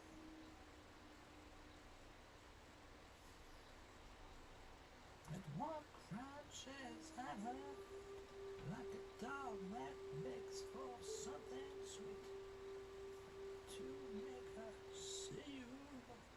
Do you hope to pluck this dusky too? Hello, hello, hello, hello, hello, hello.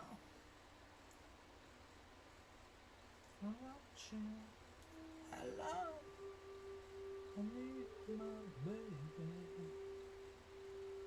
No kiss.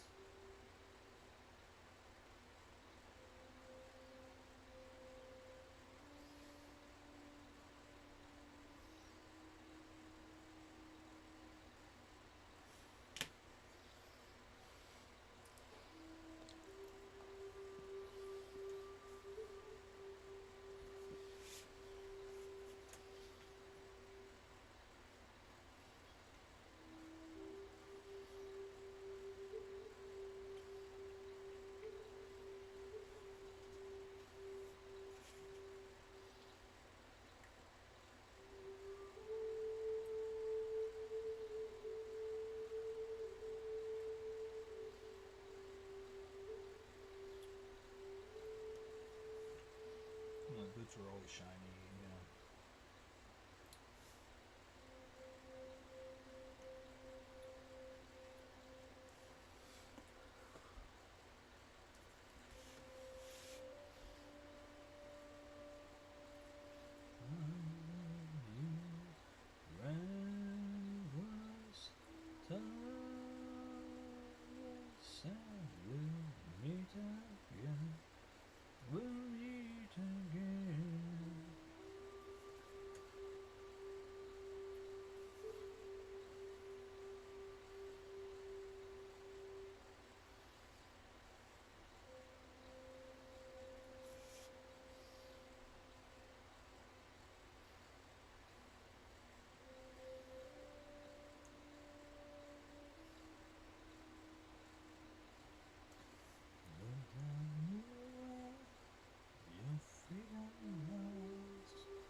Streets are fields that never die. Me from reasons why you'd rather fly. I'd rather fly. Looks like a little edge to the beat there. I think I sort of tried to draw it over here. It's being there. 1,000 girls, 1,000 thrills, a million ways to spend your time when we get back on drama line.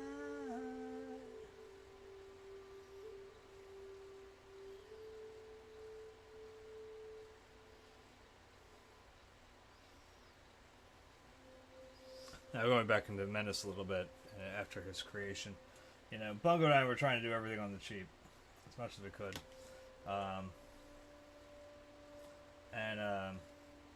so one of the things we did for a website was at the time GeoCities was the thing, man. GeoCities was the shit, dude.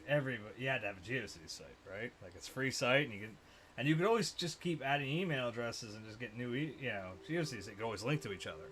So we expanded out, man. I wish I could remember all the damn logins we had, because we had a bunch.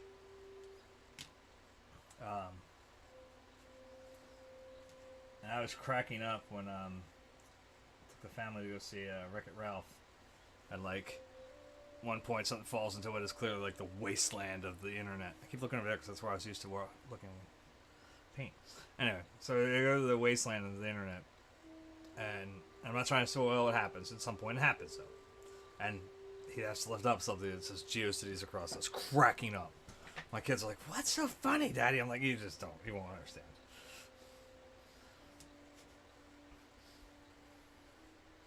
I had so much shit going on our GeoCities page, man.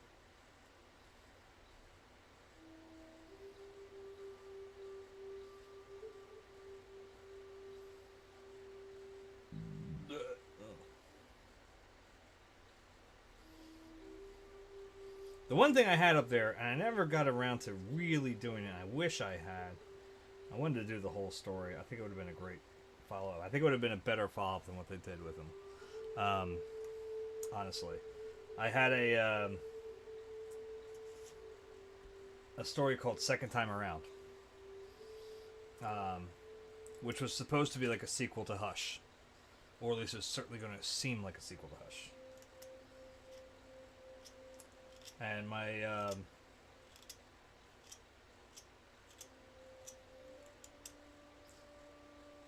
story plan was basically that it was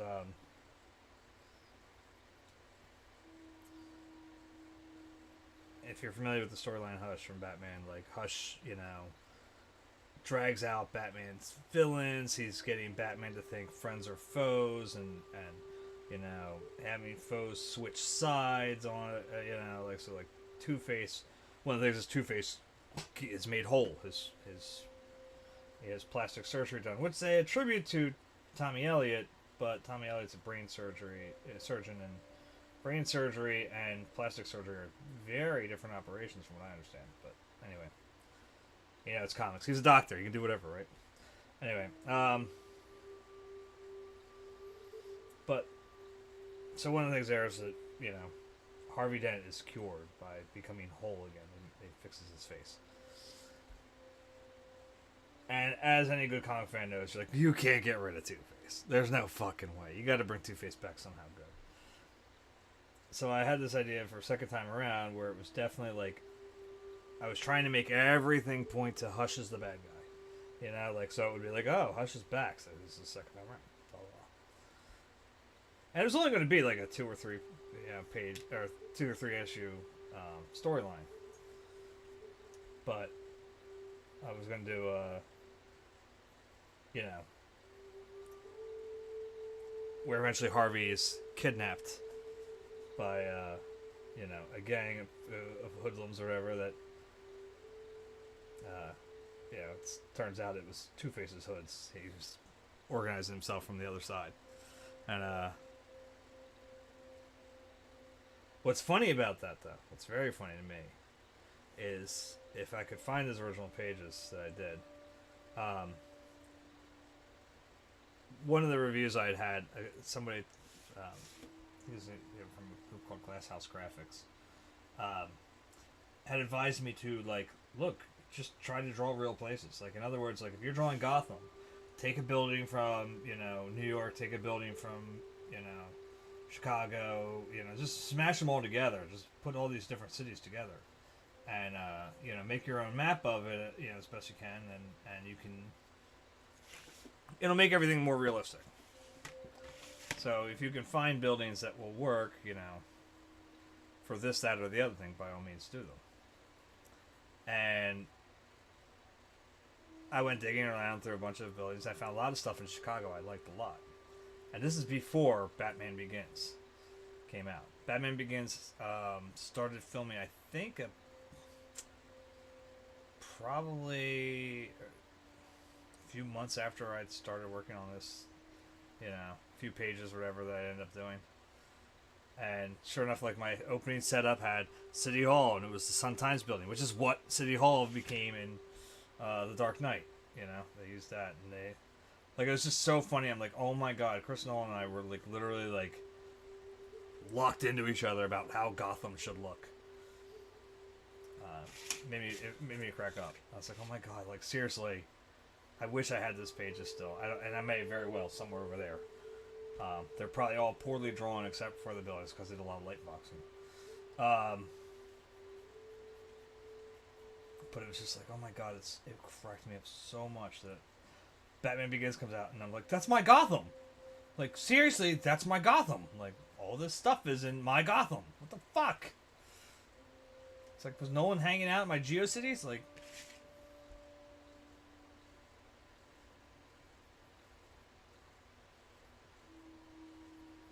you know that I would be a liar if I was to say to you, girl, we couldn't get much higher. Come on, baby, light my fire. Come on, baby, light my fire.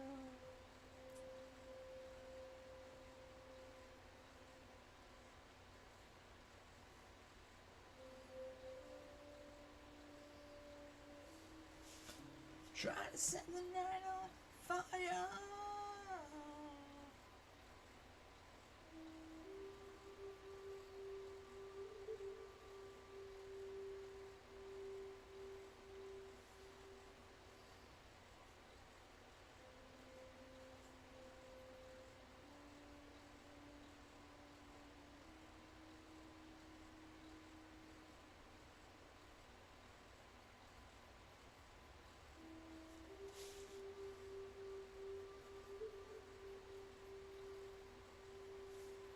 Come on, come on, come on, but not touch me, babe.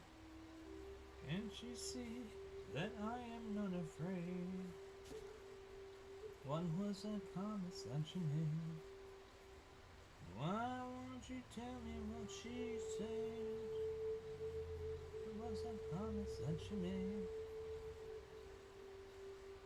I'm gonna love you till the heavens stop the rain. I'm gonna love you till the stars fall from the sky for you and I.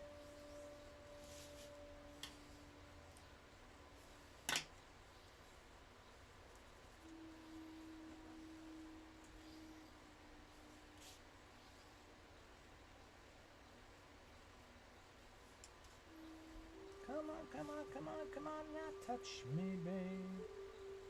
Can't you see that I am not afraid? What was that promise that you made? Why won't you tell me what she said? What was that promise that you made? I'm gonna love you till the heavens stop the rain. I'm gonna love you till the stars fall from the sky for you and I.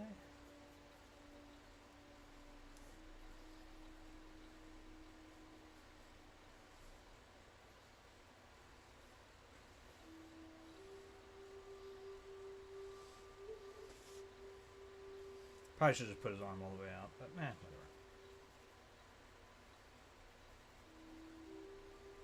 I feel like that's such a cliched thing. I don't know. Maybe he's a little more like, you fucking idiot, stop, we're falling off a building.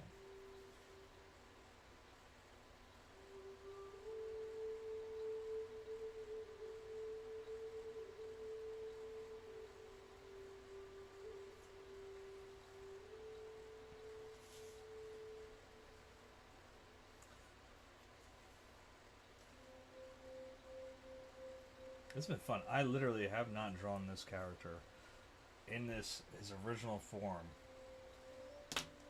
in like at least 20 years. And I think it's been longer. I think it, like I said, I might have done it a little bit in high school. He may have come out as a doodle during college, maybe during a class, but I don't know if that's the case.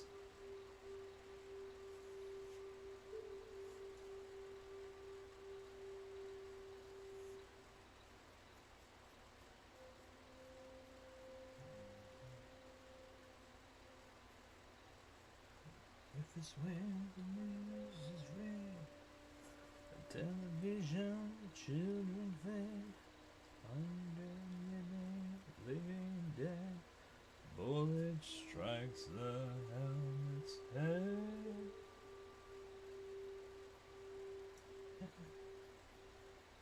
It's all over for the unknown soldier.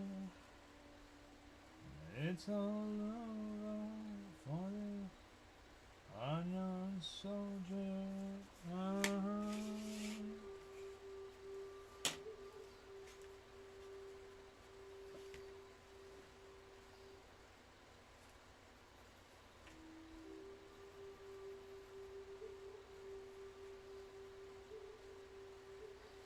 Coming in. Out. Present.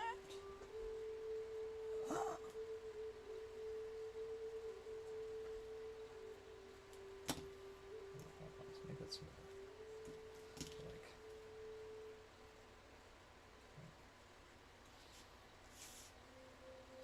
And yes, I am notorious. Like, I know, and like, I mean, I've been doing my best to work from right to left since I am a lefty. But I smear all the time. And I know there's like, oh, put a piece of paper on there or get a glove, and fuck that. I think that's probably why I'm never going to become a professional. I swear to fucking God, if I see one of those ones from... Got a bunch of Instagram updates, and if I see one from those fucking people, they're like, oh, great, you know.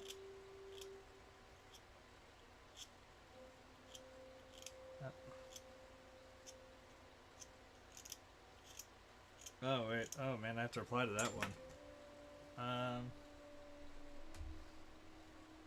So that's actually Bungo's wife. Hello? Refresh. Where's the... Oh, there we go. Oh, I gotta do it from up here. Hold on.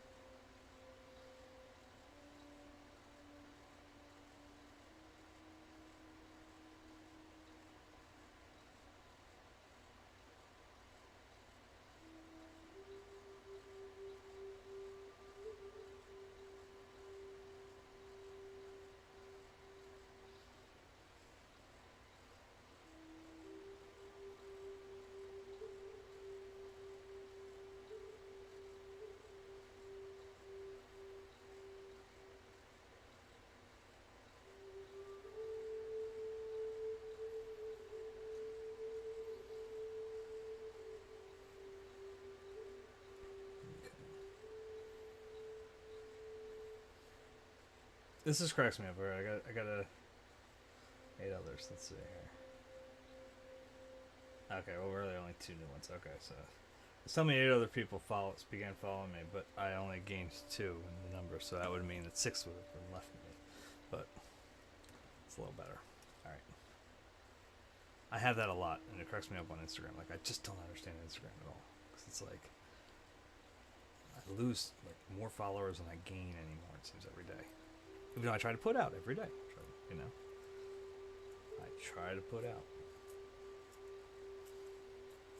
I'm like the ugly girl at the prom. Like, I'm trying to put out. Nobody's taking. Like,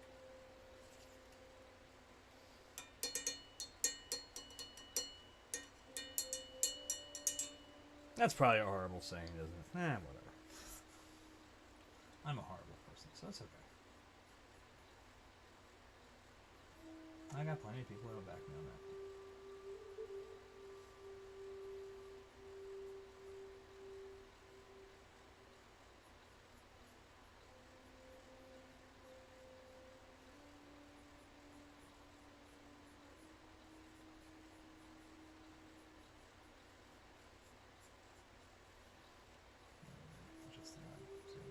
We already fucked that arm up anyway. I think we haven't really gotten started on that yet.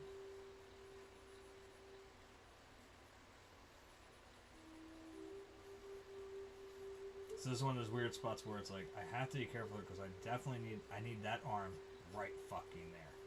That's the only way this piece will work. And this is always where I get a little complicated.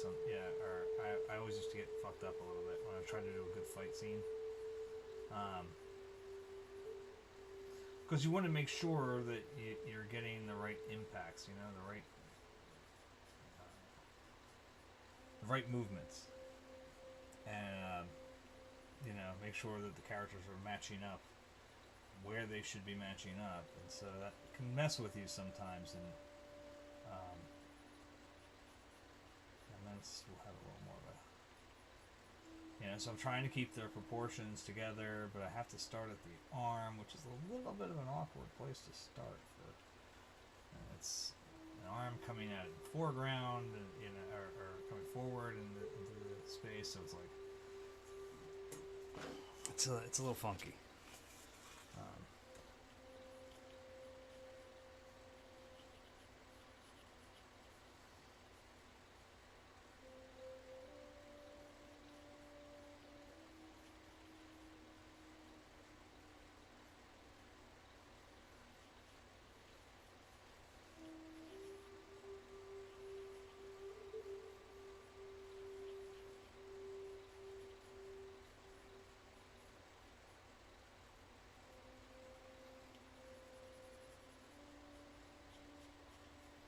Physically, because of kind of the weird dynamic I have going on this right now, which is this character is the old version of this one that's going to be over here, like in real life and how it's created. Like, they should be physically almost identical, right? I mean, they were conceived to be almost identical and history, I guess. Yeah, the storyline of Menace starts off like so many superheroes do, obviously, with a really tragic thing, which in this case it was the violent murder of his fiance. Now, he was a patrolman, right, about to become detective. So he'd done that. I believe there's like a test, like whatever, it's like the Philadelphia cops have to go through or whatever. If not, there was one we had in our story. Whatever, didn't fucking matter. But he was getting this promotion to be detective, and it was just about to happen, and his fiance's murdered. So he, obviously doesn't take it very well. He still, becomes a detective, and he still did that, but he just kept feeling like he wasn't doing enough. Now, we gave him a history where he was a Navy SEAL. We gave him a history where he, had studied martial arts as a kid, all the way up through being the SEAL, obviously. We gave him a wealthy family that hated him being a cop, but he was able to convince to help him earn some extra money or whatever to buy out a parking lot. In the parking lot we had, and there's a very specific reason for this, there was this parking lot near my the job I got after Sprint. This parking lot was later figured out later, but obviously it had to happen after I got this job. And Bungo and I came up with Menace while I was out of work and while he was out of work. But anyway, I got this job, a place called Conexa, and right across from it was this parking lot. And in this parking lot, there's this weird ass building. There's this little building, right? And there's a bunch of generators or whatever, a bunch of other crazy shit, like right next to it, transformers and all of that. But this little building seems to have no purpose. It's not connected to these generators. It's not connected to anything else. It's just this little building. It's got a couple boards on it, like the windows are boarded up. There's like almost like barn-like doors on it, and it was sealed up. I don't even know if the building's still there anymore. But I took so many fucking pictures of this building. But it was up on like 12th and Callowhill or 13th and Callowhill, something like that. Might have been 13th. But it was like this really cool little building. I was like, dude, that's his hideout. Like that's where Menace does all his shit from. Because like he buys the lot, so now he gets parking authority, like he gets money from this parking lot, which can fund his activities as Menace, because it'd be a very cash business, type thing. The lot was barely attended. Like they had attendance for part of the morning, never at night. So it was like it made it a perfect spot to, and on weekends they weren't there either. So it's like it made it a perfect spot for, you know, your nighttime vigilante to come and go as he needed to go, you know. And he had his partner who was the brother of the fiance, and they were, you know, working together to help avenge her death. That's, yeah, they're going to start doing a real war on crime outside of their outside of Menace's real police work. And that pretty much is it. There were bits that changed a little bit, but that is pretty much what was the original storyline from Phantom Cop or whatever. So, you know, I think I might have had it be his wife at that point, but there's little bits. I just lost eyelashes or eyebrows. I don't know which one. But maybe nose hair. But so we kept that part going. Let's see here. He should be stretching out, right? Because we're definitely going to kind of do the counter posture again.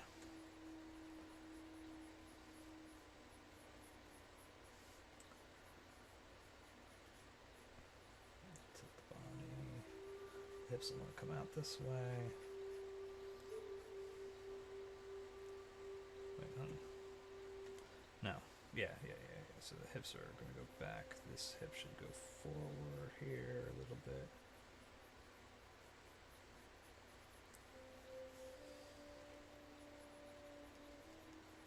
This is going to be like typical, like this is definitely alpha male bullshit that these guys are both on their way to dying at this point, because they're falling. Neither one of them has their grappling hooks out, because yes, they had grappling hooks. Let's get late. I should call this night, and I'll go back to this tomorrow. Nice, Skins. Thank you. Hey, it's I bleed orange and black.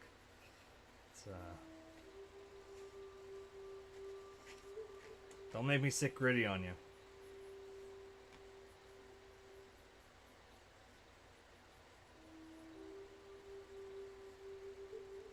And that's like fighting a meth head in Kensington. It's not something you want to do.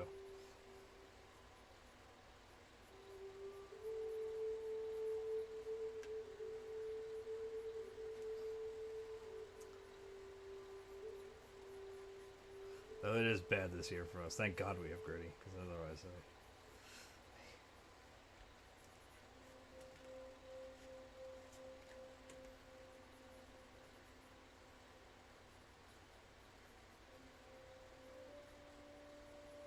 So what the Flyers should do is hire my son to be their GM or coach at least, because when he was playing NHL 19, they beat the shit out of the Penguins. I mean, beat the shit out of him. Like, it was like when I was getting ready to start the stream tonight, he was in there playing it, and the Flyers were winning 12-1, something like that, and it was the second period. So clearly they played better under our son's influence. I'm sure you can say it's a video game, but whatever.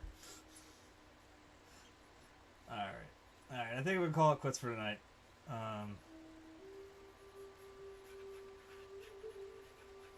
that I've mentioned Tabungo's wife, that he wants to pay attention tomorrow. So tomorrow night, 8 o'clock, we'll keep this going. Hopefully finish Menace. I'll probably do something in the background. I don't know what I'm going to go. I should put buildings or something, right? I don't know. They're like windows, so at least like we know we're near a building. So we'll call that. So tomorrow night, 8 o'clock, we'll keep the drawing going.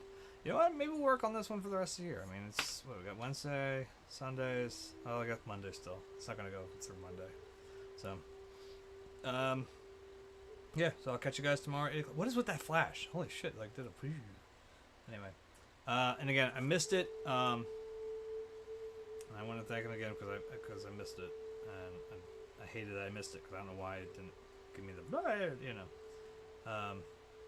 SolarGammaDeathRay. Thank you very much for the follow. So, catch you later. Skins, you should follow too.